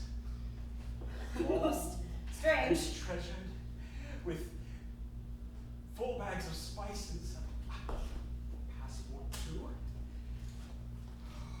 Perfectly in the character. Here I give to understand, if ere this coffin drive a land, I, King Pericles, have lost this queen with all our mundane cost. Who finds her, give her burying. She was the daughter of a king. Besides his treasure for the fee, the gods requite his charity. Oh, Pericles, if thou livest, thou hast a heart that even cracks for woe. This chanced tonight. Most likely, sir. Nay, most certainly tonight, for look how fresh she looks. They were too rough that threw her in the sea. Light fire within. Fetch hither all my boxes from my closet. Death may usurp on nature many hours, and yet the fire of life kindle again overpressed spirit. I heard of an Egyptian once that lay 9 hours dead and was recovered with good appliance. As well. The fire and applause, such rough and woeful music as we have, cause it to sound, beseech you. That fire again, how stirs the block. Music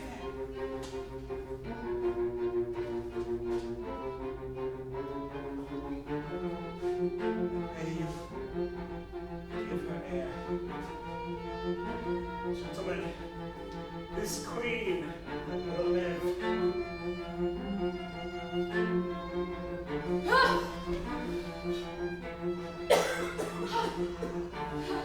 Many breaks of warmth breathes out of her. Look how she begins to blow into life's flower again. The heavens, through you, increase our wonder and set up your fame forever. She is alive! Oh, her eyelids, cases to those most precious jewels that Pericles had lost, begin to part their fringes of bright gold. The diamonds of a most praised water now appear to make the world twice rich. Live, and let us weep to hear your fate, fair creature, rare though you may be. Oh, dear Diana, where am I? Where is my lord? What role is this? It's not this strange. Most rare. Hush, gentle friend. your hands to the next chamber bear her. Shannon, this matter must be looked into, for her relapse is mortal.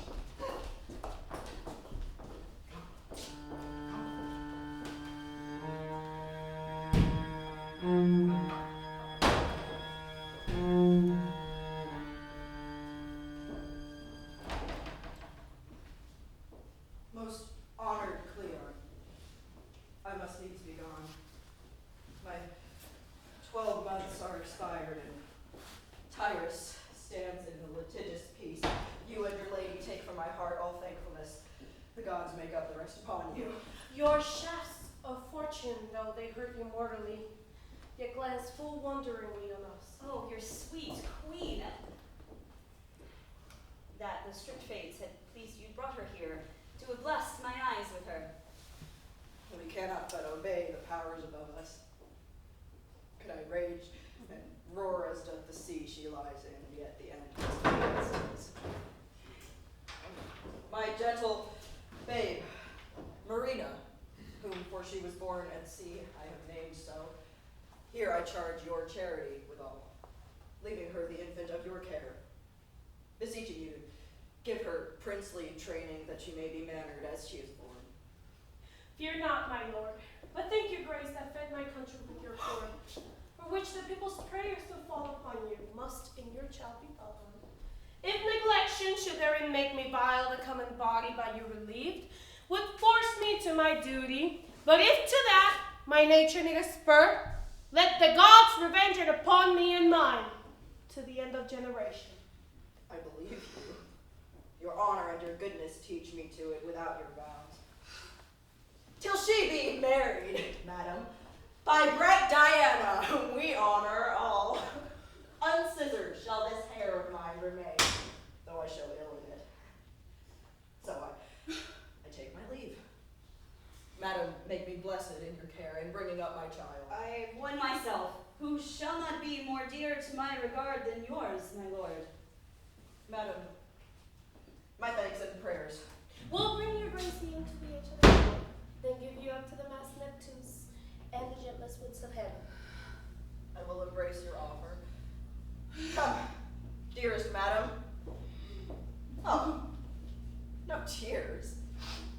Lycorina, no tears! Look to your little mistress, on whose grace you may depend hereafter. Come, my lord.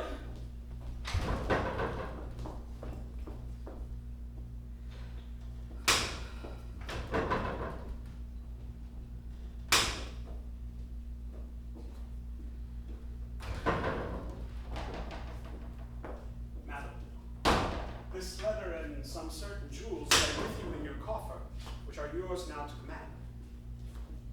Know you the character? It is my lord's that I was shipped at sea. I well remember even on my groaning time. But whether they're delivered by the holy gods, I cannot rightly say. But since my wedded lord I ne'er shall see again. Unless alive, Mary, I will take my due, and nevermore have joy. Madam, if you speak as your purpose, Diana's temple is not distant far, and there you may abide until you expire. Moreover, if you please, a niece of mine will there attend you. My thanks is recompense, that's all. But yet my goodwill is great, the gift strong.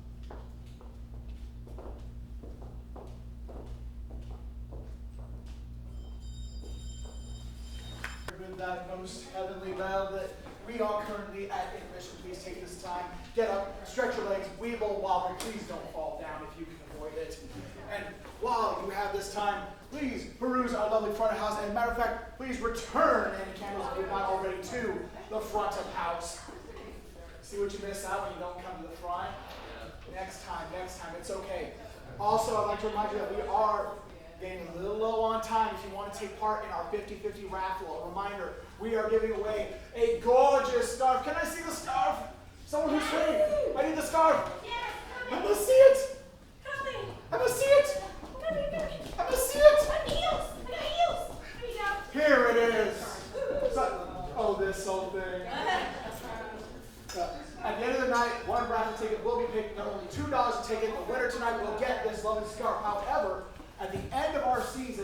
another ticket will be drawn, and the winner will receive 50% of the total funds raised via this raffle. At the end of the season, you do not want to miss out on that. In the meantime, let's keep things rocking and rolling with our house band with The Plank.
I must quote the bard again.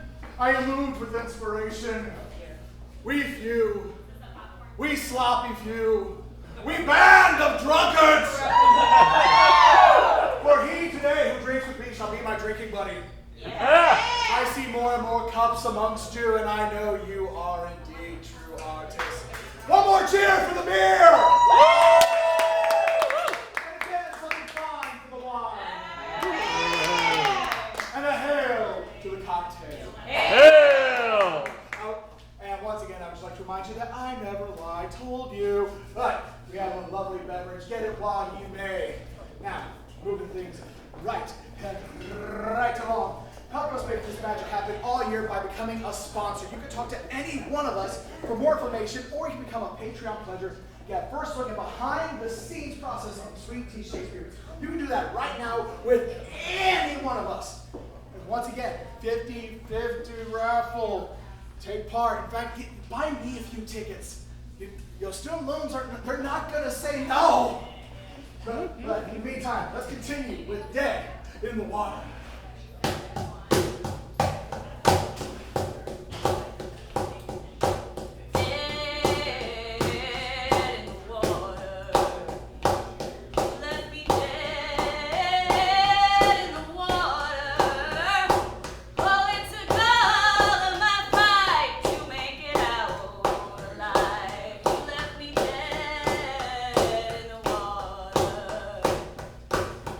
Sometimes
have drained dry the first pitcher of grog before I got any.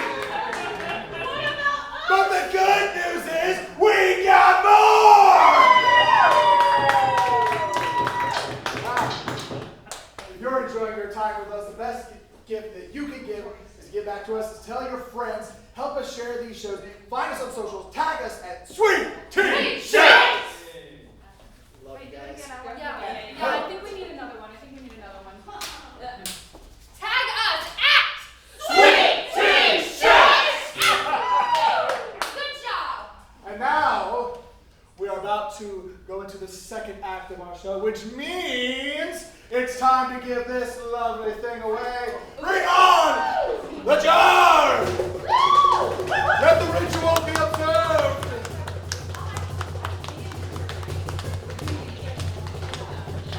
Behold, My hand's too big.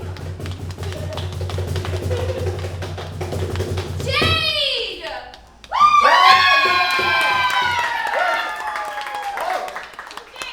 oh well.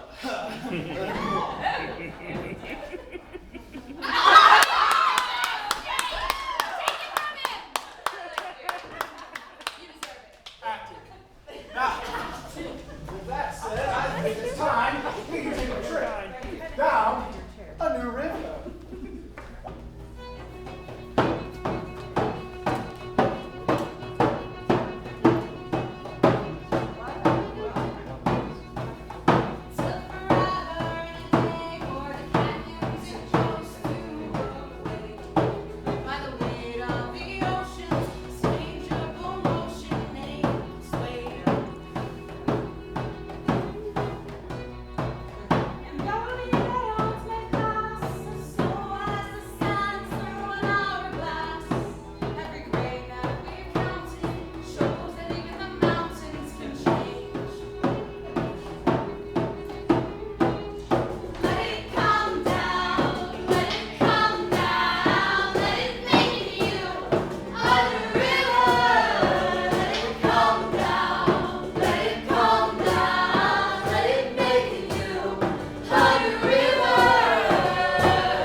Imagine Pericles arrived at Tyre, welcomed and settled to his own desire. His woeful queen we leave at Ephesus, unto Diana, there a votaress. Now to Marina, then Germine, whom our fast-growing scene must pride, at Tarsus, and by Cleon trained in music, letters, who have gained of education all the grace which makes her both the heart and place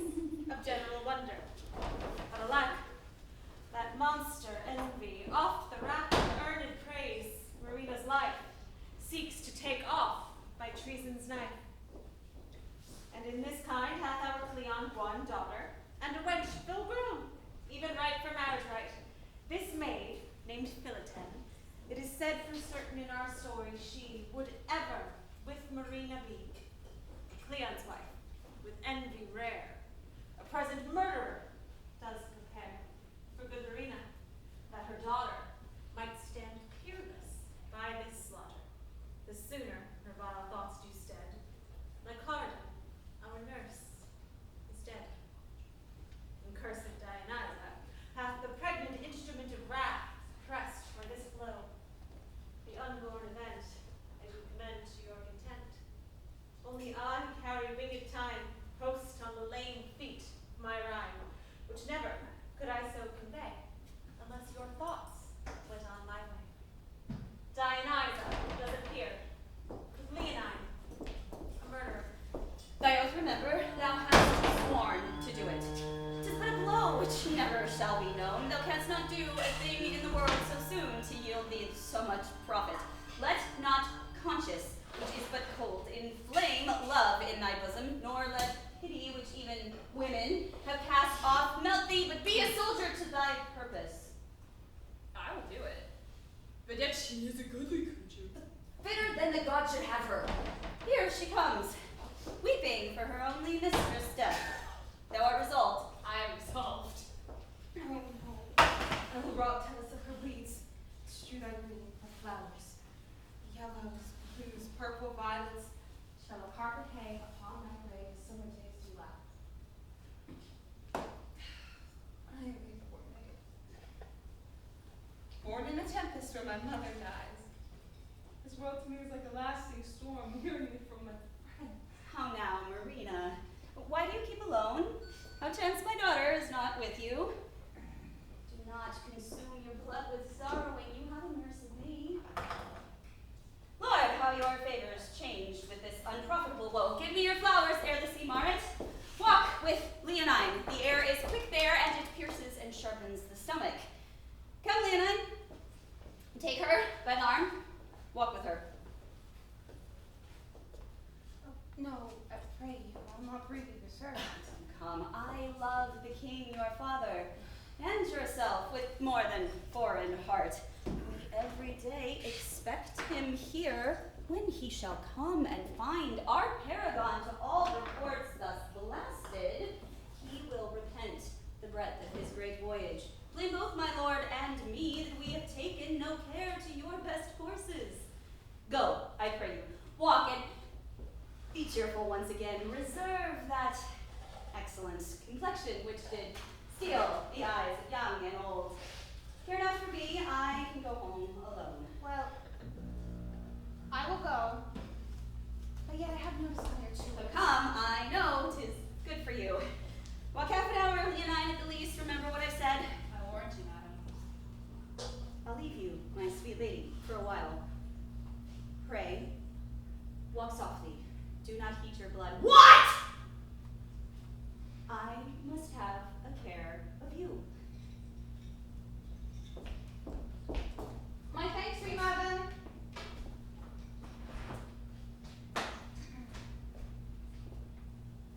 Is this wind westerly up there? Southwest. When I was born, the wind was north. Was it so? My father did never few, as nurse said, but cried good seamen to the sailors. And with galling his kingly hand, hauling ropes and clasping the mast, he endured a sea that almost burst the deck. When was this? When I was born! Oh, never was wind or wave more violent. From the ladder tackle washes off the canvas climber. Ha! Says one built out, and with dropping industry, they skip from stem to stern. The boatswain whistles, and the master calls, troubling their confusions. Come say your prayers. What mean you? If you require a little space for prayer, I grant it. Pray, but be not tedious, for the gods are quick of ear, and I am sworn to do my work with haste. Why will you kill me? To satisfy my lady. Why would she have me killed now? As I can remember, by my troth and all my life, I never did hurt her. I never spake bad word, nor did ill turn to any living creature, believe me. Love, I never killed a mouse, nor hurt a fly.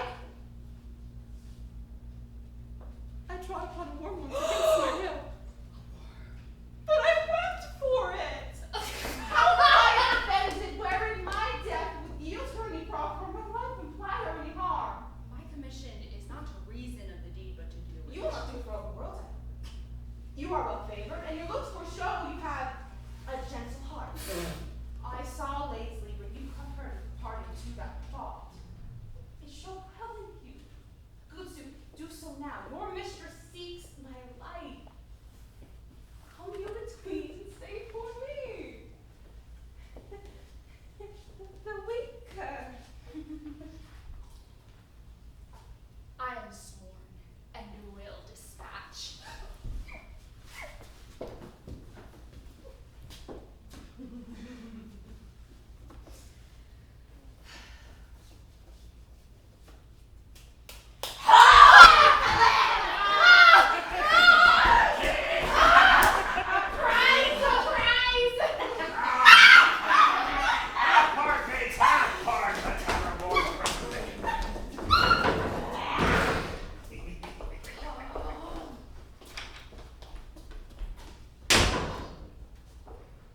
These rogue thieves serve the great pirate of valleys, and they have seized Marina. Let her go. There's no hope she will ever return. I will swear she is dead and thrown into the sea. But I'll see further. Perhaps they will but please themselves upon her, not carry her aboard. If she remain, whom they have ravished, must by me be slain.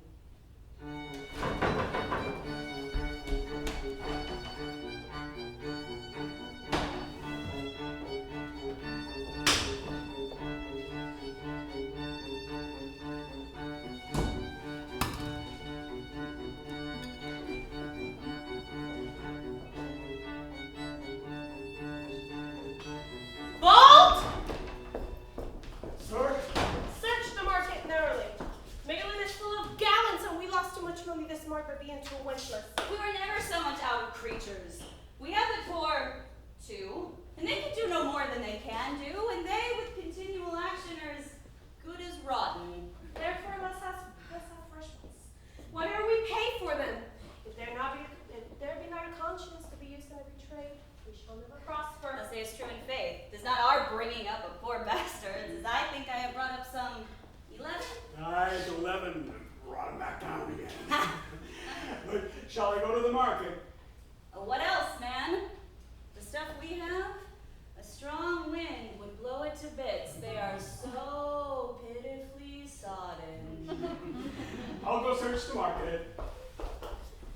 3 or 4,000 chickens were as pretty a proportion to live quietly, and so give over. Why, give over, I pray you. Is it a shame to get when we are old? That sword terms we stand upon with the gods will be strong with us for giving over. Come, others offend as well as we. As well as we, I, and better too, we offend worse. Neither is our profession of any trade is no calling, but here comes Bolt. Come your way. You say she is a virgin. Oh, sir, we doubt it not. Masters, I have gone through for this piece, you see, if you like her. So, if not, I have lost my earnest. Bolt, has she any qualities? She has a good face, speaks well, excellent good clothes. There's no further requirement that can make her be refused. What's her price, Bolt? I cannot be baited one doint of 1,000 pieces. Well, follow me, Captain. You shall have your money presently. Wife, instruct her what she has to do. She may not be raw in her entertainment. Bolt, take you the marks of her, the color of her hair, complexion, height, age, with warrant of her virginity, and cry, he that shall give most shall have her first. Such a maidenhead were no cheap thing if men were as they have been. Get this done as I command you. Performance shall follow. Relax, Leonine. You're so slow, so slack. She was struck, not spoke. Without these pirates, not enough barbers, and not thrown you overboard to seek my mother. Why the men she pretty one? Divinity. Come, the gods have done their part in you. I choose them not.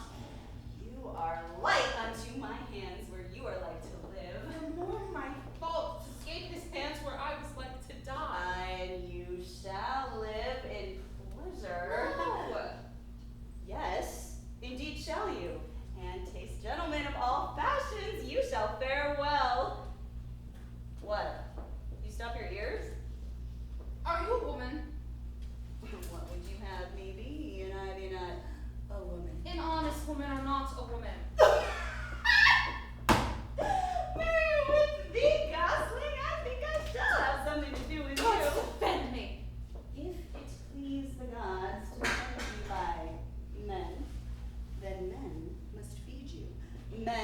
must comfort you, men must stir you up. Hold your turn. How now, sir? Hast thou cried her through the market? I have cried her almost to the number of her hairs. I have drawn a picture with my voice. And I prithee tell me, how dost thou find the inclination of the people, especially the younger sort? Faith, if we had of every nation here a traveler, we should lodge them with this sign. Pray come hither. You have fortunes coming upon you. Mark me. You must seem to do that fearfully, which you commit willingly. Despise profit where you have most gain. To weep that you live, as you do, makes pity in your lovers. Seldom but that pity begets you a good opinion, and that opinion a mere profit. I understand you not. Ooh, take her home, mistress, take her home. These blushes of hers must be quenched with some prison practice. And speak is true in faith, so they must. For your bride goes to that with shame, which is her way to go with warrant. Faith, some do, and some do not. But mistress, if I have bargained for the joint, Thou mayest cut a morsel off the spit. I may so. Who should deny it? Come, young one, I like the manner of your garments well. Aye, they shall not be changed yet. Come your ways, follow me. Life be short. Her waters deep and tight, yet burden much of heat. I cannot aid my purpose. What have we to do with Diana? Pray you, will you go with us?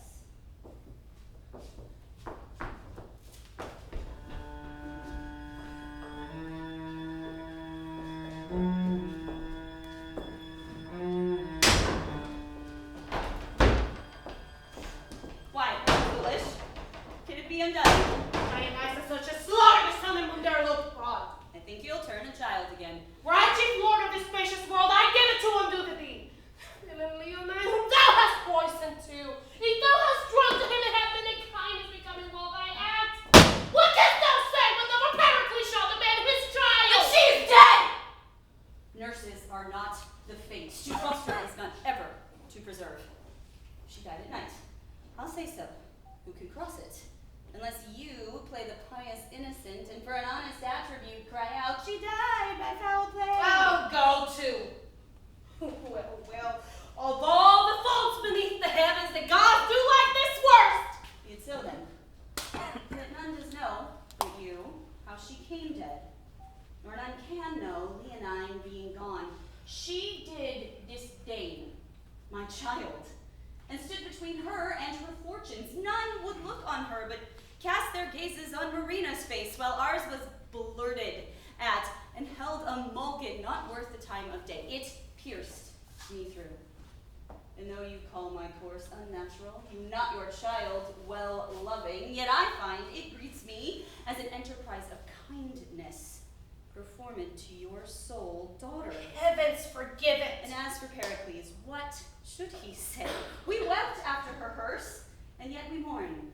Her monument is almost finished, and her epitaph in glittering golden characters express a general praise to her and care in us, at whose expense 'tis done. Thou art like the harpy, which to betray with us thine angel's face, cease with thine eagle's talons. You are like one that superstitiously doth swear to the gods that winter kills the flies, and yet I know you'll do as I advise.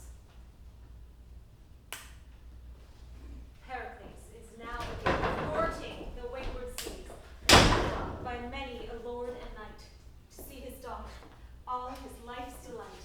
Well-sailing ships and bounteous winds have brought the king to Tarsus. Think his pilot thought. So with his steerage shall your thoughts go on, to fetch his daughter home, the first is gone. Like motes and shadows, see them move a while. Your ears and to your eyes I'll reconcile.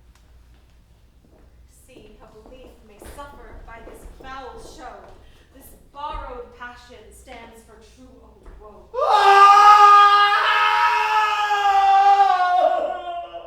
And Pericles in sorrow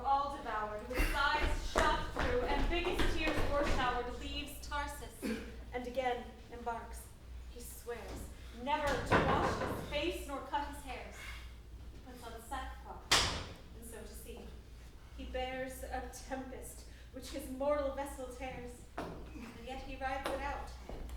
Now please you wit. The epitaph for Marina is by Dionysa writ. The fairest, sweetest, and best lies here, who withered in her spring of year. She was of Tyrus, the king's daughter, on whom foul death hath made this slaughter. Marina was she called, and at her birth Thetis, being proud, swallowed some part of the earth.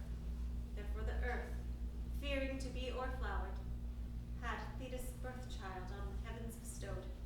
Wherefore she does, and swears she'll never stint, making raging battery upon shores flint. No visor does become black villainy so well as soft and tender flattery. Let Pericles believe his daughter's dead, and bear his courses to be ordered by Lady Fortune, while our scene must play. His daughter's woe and heavy well attain in her unholy service. Patience, and think you now we are all in Fayetteville.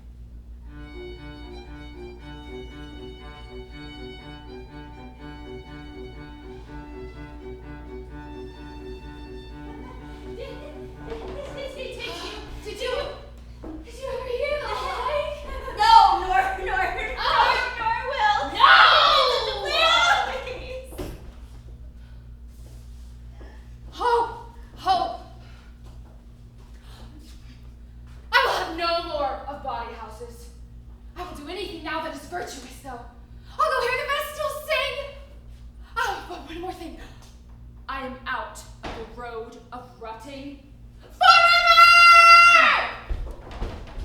I have rather than twice the worth of her has she ne'er come here. Fie upon her. We must either get her ravaged or get rid of her. What she should do for her client's fitment and to me the courtesy of our profession. She has me her corpse, her reasons, her master reasons, her prayers, her knees. That she would make a Puritan of the devil if he should but cheapen a kiss from her. Here comes the Lord Lysimachus. Guys. We should have both lord and loud if but the peevish baggage would give way to customers.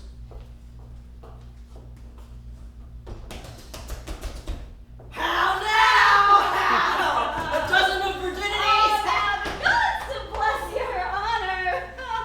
We have here one, sir, if she would. But there never came like her in Meadowland. If she do the deed of darkness, I would say. Your honor knows what 'tis to say well enough. Well, call forth, call forth. Here comes that which rose to the start, never plucked yet. I can assure you, is she not a fair creature? Faith. She would serve after a long voyage at sea. Well, gold for you is coming. Leave us. I beseech your honor, give me leave. A word, and all done presently. I pray you do. First, I would have you note, this is an honorable man. I desire to find him so, that I may worthily note him. Next, he's governor of this country, and a man whom I am bound to. If he govern the country, you are bound to him indeed. How noble he is in that, I know not. Pray you, without any more virginal fencing, will you use him kindly? He will line your apron with gold. What he will do willingly, I will thankfully. Have you done? My lord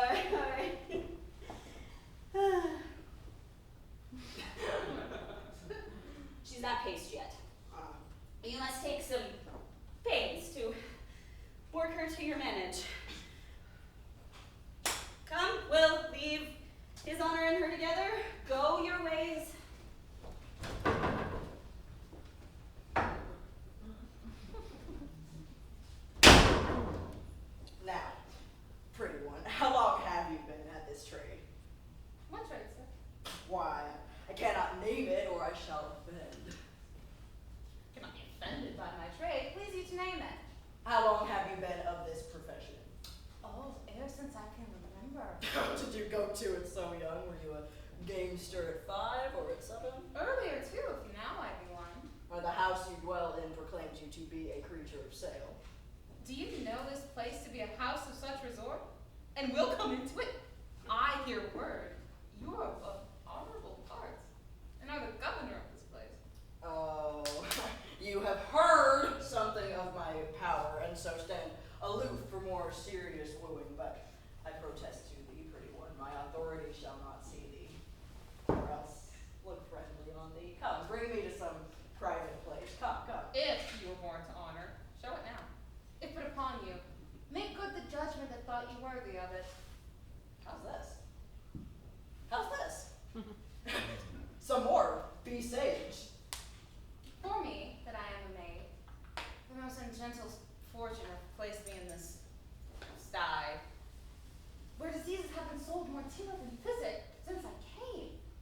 That the gods would free me from this most unhallowed place, though they did change me to the meanest bird that fly in pure air.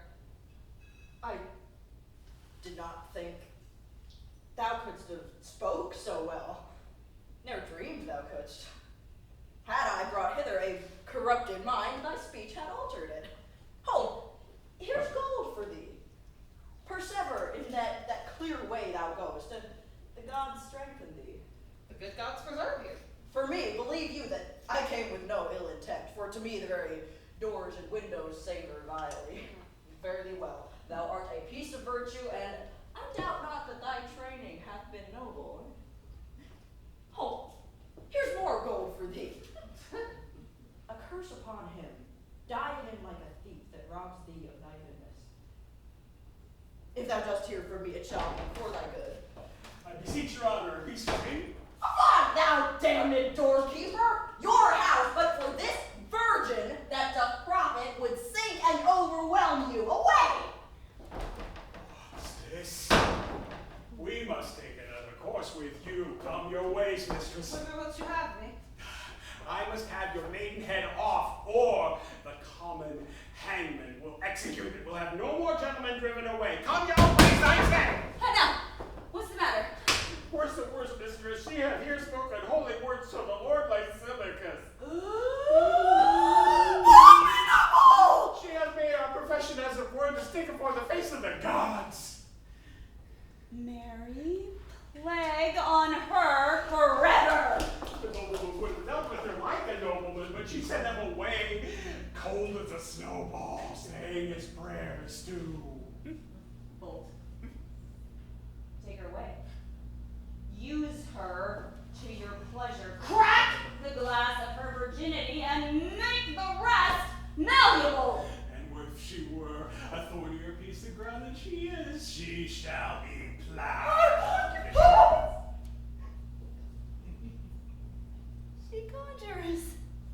Away with her.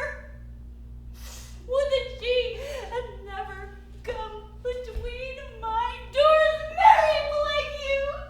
She's born to undo us. Come your ways, mistress, come your ways with me. Whither wilt you have me? To take from you that jewel you hold so dear. Prithee, tell me one thing first. Come, your one thing. What canst thine wish thine enemy to be? Why, I could wish him to be my master, or rather, my mistress. Neither are as bad as thou, since they do better thee in their command. Thou holdst the place for which the pains is fiend of hell, but not in reputation change. Thou art the damn doorkeeper to every coister that comes inquiring for his tithe. To the glared twisting of every rogue thy ear is liable. Thy food is such as been belched on by infected ones. Well, what do you do have me do? Go to the wars with you, where a man may serve for 7 years for the loss of a leg, and not have money enough in the end to buy him a wooden one? But do anything that this guy doeth? Empty old receptacles or common shores of filth? Serve by a tinge or two to the common hangman. Any of these ways are yet better than this. Here. Here's gold for thee. If that thy master would gain by thee, proclaim that I can sing, dance, weave, and sew with other virtues. virtues which I'll keep from those. And all of these I will undertake to teach. I do not doubt it, but this populous city will yield many scholars. But can you teach all these things you say? Prove that I cannot, and take me home again and prostitute me to the base groom that does frequent your house. Well, I'll do for thee what I can. Please see if I can. But among honest women. My acquaintance among them is not great.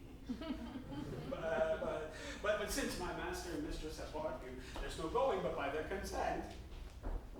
So I will make them acquainted with what you purpose, and I doubt not but to find them tractable enough. I'll do for you what I can. Come your ways. Marina thus the brothel escapes, transfers into an honest house, our story says. Here we her place, and to her father turn our thoughts again, where we left him, on the sea. We there him lost, whence driven before the winds he is arrived, here, where his daughter dwells, and on this coast, suppose him now at anchor. The city strived God Neptune's annual feast to keep, from whence Lysimachus our Tyrian ship espies, his banner sable, trimmed with rich expense, and to him in his barge with fervor hies. In your supposing once more, put your sight of heavy Pericles. Think this is one, where what is done in action more in might shall be discovered. Please you, sit and hark. Sir, there's a barge put off from Medellin, and in it is Lysimachus, the governor, who craves to come aboard. What is your will? That he have his. Hail, reverend sir, the gods preserve you. And you, noble sir, you outlive my years and die as I would do. You wish me well. Being on shore, honoring of Neptune's triumphs, seeing this goodly vessel rise before us, I made to it to know of whence you are. First, what is your place? I am the governor of this place you lie before. Sir, our vessel is of Tyre.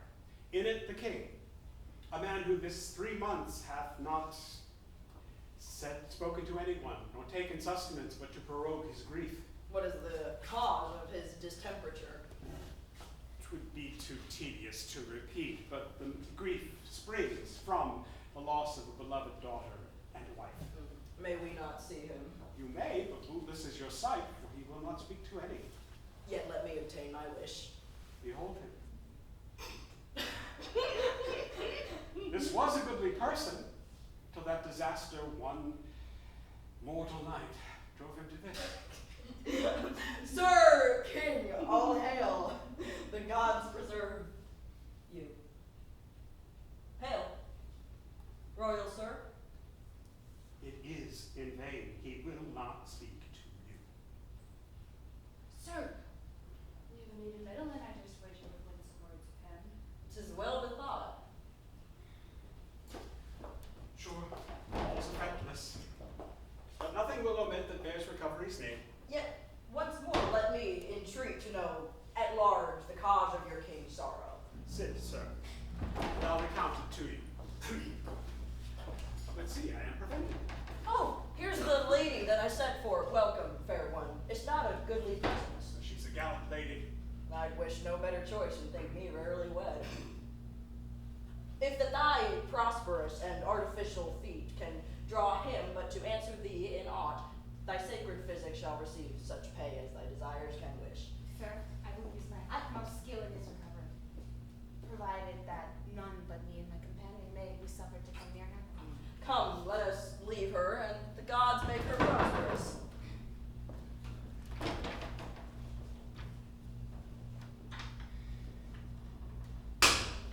Dance with me through the heat.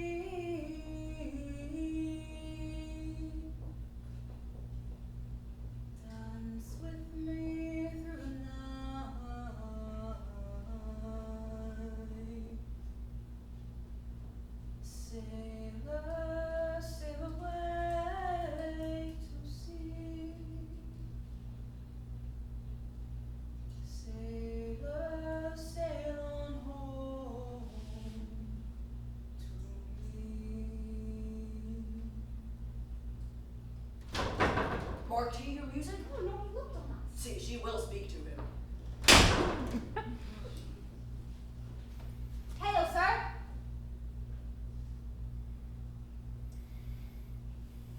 My lord, thank you.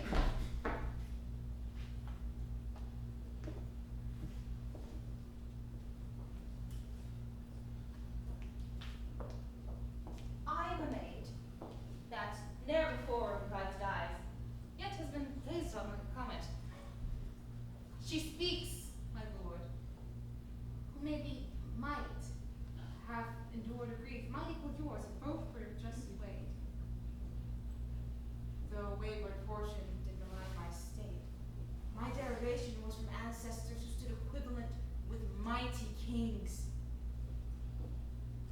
But time hath rooted out my parentage into the world in awkward casualties. It bind me in servitude. I will desist. Something grows upon my cheek and whispers in my ear, go not till he speak.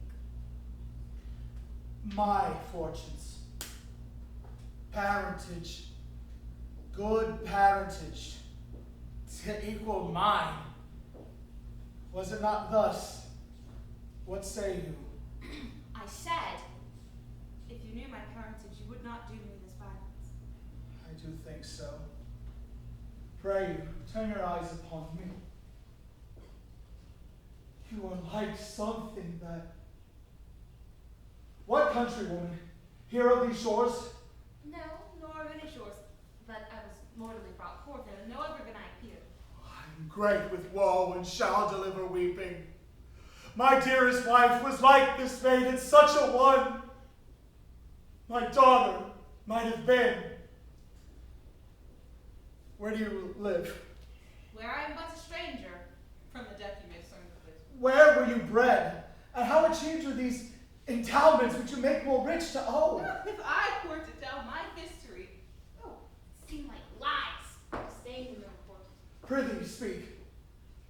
Falseness cannot come from thee, for thou lookst modest as justice, and thou seemst a palace with a crown truth to dwell in. I will believe thee, and make my senses credit thy relations to points that seem impossible, because thou lookst like one I loved indeed. What were thy friends? Didst thou not say, when I did push thee back, which was when I perceived thee, that thou camest from good descending? So indeed I did. To report thy parentage. I think thou saidst that thou hadst been tossed from wrong to injury, and that thou thoughtst thy griefs might equal mine, if both were opened. Some such thing I said. It said no more than my thoughts did. Tell me, was I? Tell thy story. If thy consider proves the 1,000th part of my endurance, thou art a man. And I have suffered like a girl. Yet thou dost look like patience, gazing on kings' graves and smiling, extremity out of act. What were thy friends? How lost thou them? Thy name, my most kind virgin, recount. I do beseech thee, come. Sit by me.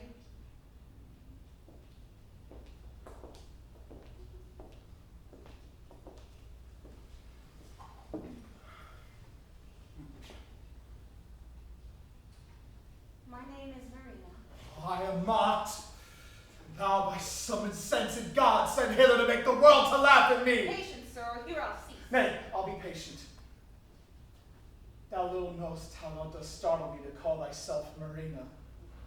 The name was given to me with one with such power, my father and a king. How? A king's daughter, and called Marina. You said you would believe me. Not to be a trouble of your peace here out bends.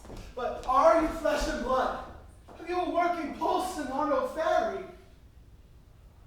Motion. Well, where were you born, and wherefore called Marina? Called Marina, where I was born at sea. At sea. What mother? My mother was the daughter of a king.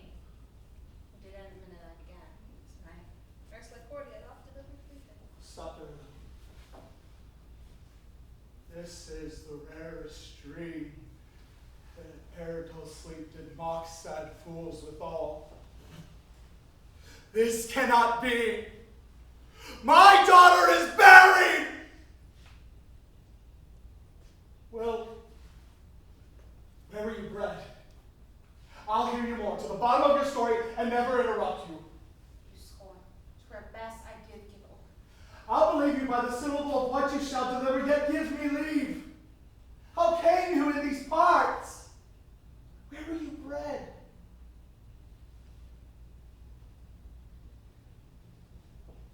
My father, the king, did in Tarsus leave me. So cruel Cleon, his wicked wife, did seek to murder me.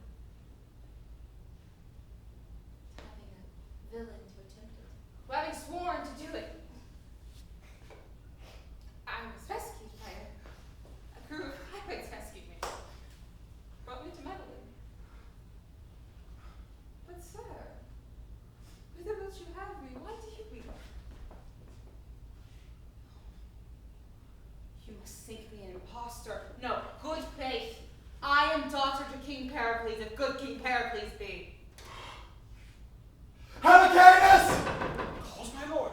Thou art a brave and noble counselor, most wise and gentle. Tell me, if thou canst, what this maid is, or what is right to be that hath thus made me weep. I know not so, but here's the region of Midland speaks nobly of her. She would never tell her parentage, being demanded that she would sit still and weep. Helicanus! Strike me on it, sir! Give me a gash!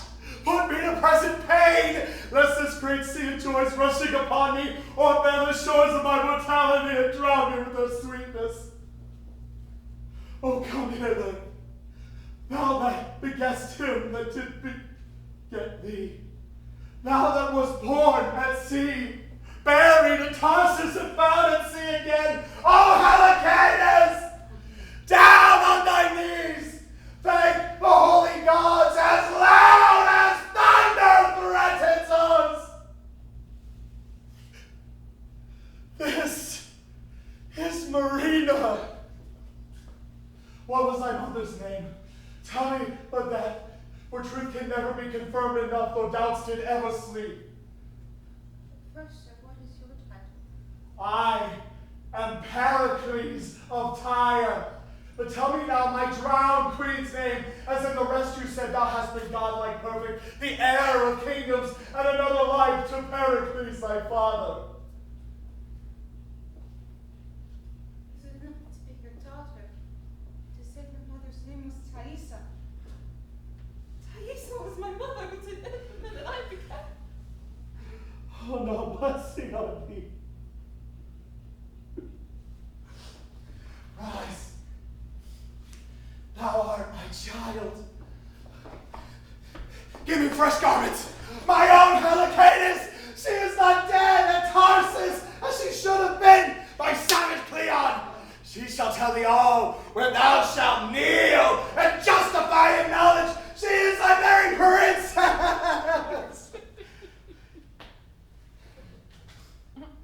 Who is this? The governor of Midland, my lord. Hearing of your melancholy, came here to see you.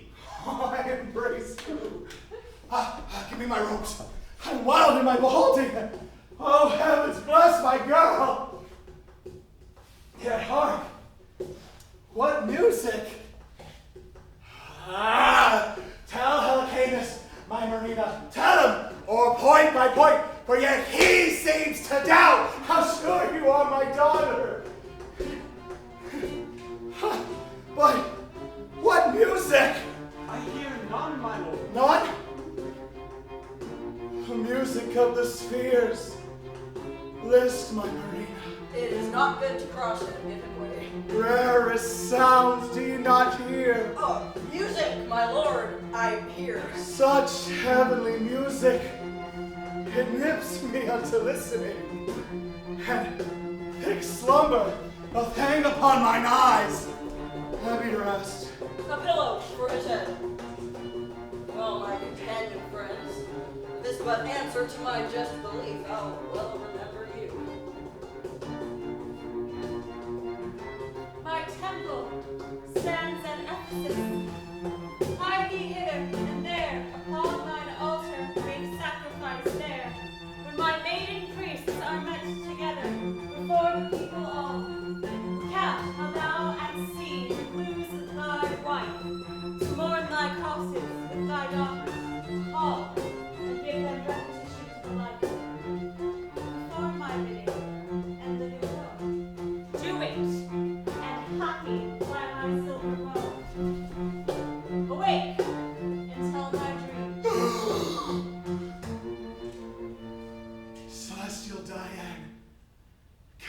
Sargentine, I will obey thee. Helicanus! Sir. My purpose was for Tarsus, there to strike the inhospitable Cleon. But I'm for other service first. Towards Ephesus turn our blown sails. As soon as I'll tell thee why. Shall we refresh us, sir, upon your shore, and give you what goals our expedition will need? Sir, with all my heart. And when you come ashore, I have another suit.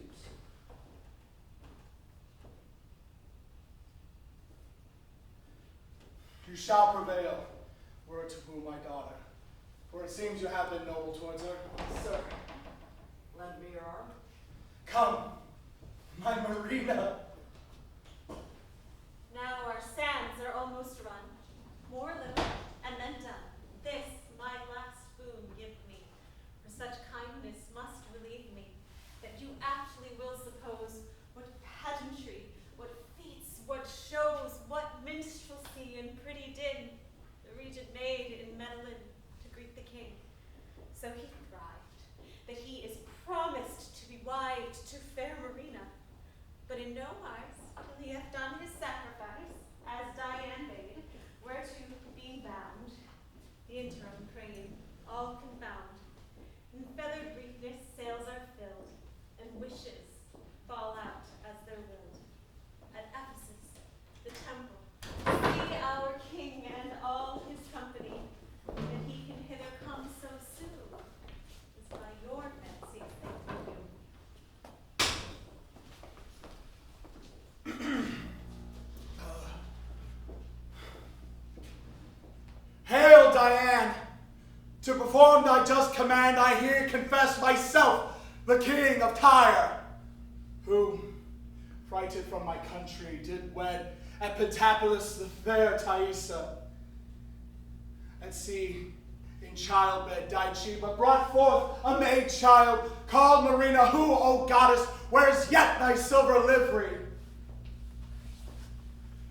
She at Tarsus was nursed with Cleon, who at 19 years he sought to murder, but her better stars brought her to Medellin, riding against whose shores her fortunes brought the maid aboard us, whereby her own most clear remembrance made known herself my daughter. Voice in favor, you are you. Oh, royal Pericles! Needs a nut, she dies! Help, gentlemen! Noble sir, if you have told Diana's altar true, this is your wife. Reverend, appear to know I threw her overboard with these very arms. Upon this coast, I warned you. 'Tis most certain.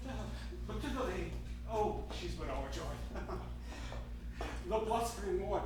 This woman cast upon this shore. I opened the casket, found their rich jewels, recovered her, brought her to the temple here. See, Thaisa has recovered. Well, let me look. If he be not of mine, my sanctity will to my sense bend no licentious ear, but curb it, spite of seeing. Oh, my lord, are you not Pericles? Like him you spake, like him you are, did you not name a tempest, a birth and death? The voice of dead Thaisa. That Thaisa, am I? Supposed dead and drowned. Immortal Diane! Now I know you better. This no more, you gods. For this present kindness makes my past misery sports. You shall do well, that on the touching of her lips I may melt and no more be seen. Oh, come, be buried a second time within these arms. My heart leaps to be gone into the bosom of my mother. Look who stands here. Flesh of thy flesh, Thaisa, thy burden at sea, had called Marina, for she was yielded there. Blessed in mine own. Oh. Now I long to know how you were found, how possibly preserved, and who to thank besides the gods for this great miracle. Lord Cerimon, my lord, this man, through whom the gods have shown their power that can from first to last resolve you. Reverend sir, the gods can have no mortal officer more like a god than you. will you deliver how this dead queen relives? I will, my lord. But first, I beseech you, come with me to my house, where shall be shown you all was found with her, how she came to be placed in the temple, no needful thing omitted. Pure Diane, bless thee for thy vision. Will make night oblations to thee. Dear Thaisa, this prince, the fair betrothed of your daughter, will marry her at Pentapolis. And what? This ornament makes me look dismal while I clip to form. And this 19 years no razor touched. To honor thy marriage day, I'll beautify. Lord Cerimon has letters of good credit, sir. My father's dead. Oh, heavens, make a star of him. Yet there, my queen, will celebrate their nuptials, and ourselves will in that kingdom spend our following days. Our son and daughter will in Tyrus reign. Lord Cerimon, we do our longing stay to hear the rest untold. Sir, leads the way.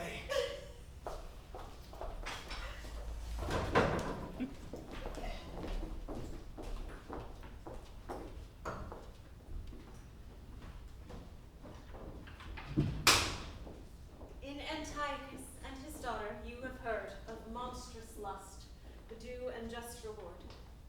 In Pericles, his queen and daughter seem, although assailed with fortune fierce and keen, virtue preserved from fell destruction's blast, led on by heaven, and crowned with joy at last. In Helicanus, you may well descry a figure of truth, of faith, loyalty. In Reverend Cerimon there well appears the worth that learned charity eye wears. For wicked Cleon and his wife, when fame had spread their cursed deed, an honored name of Pericles, to rage the city turn, that him and his they in his palace burn. The gods for murder seemed so content to punish them, though not done, but meant. So on your patience evermore attending, new joy wait on you. Here, our play has ended.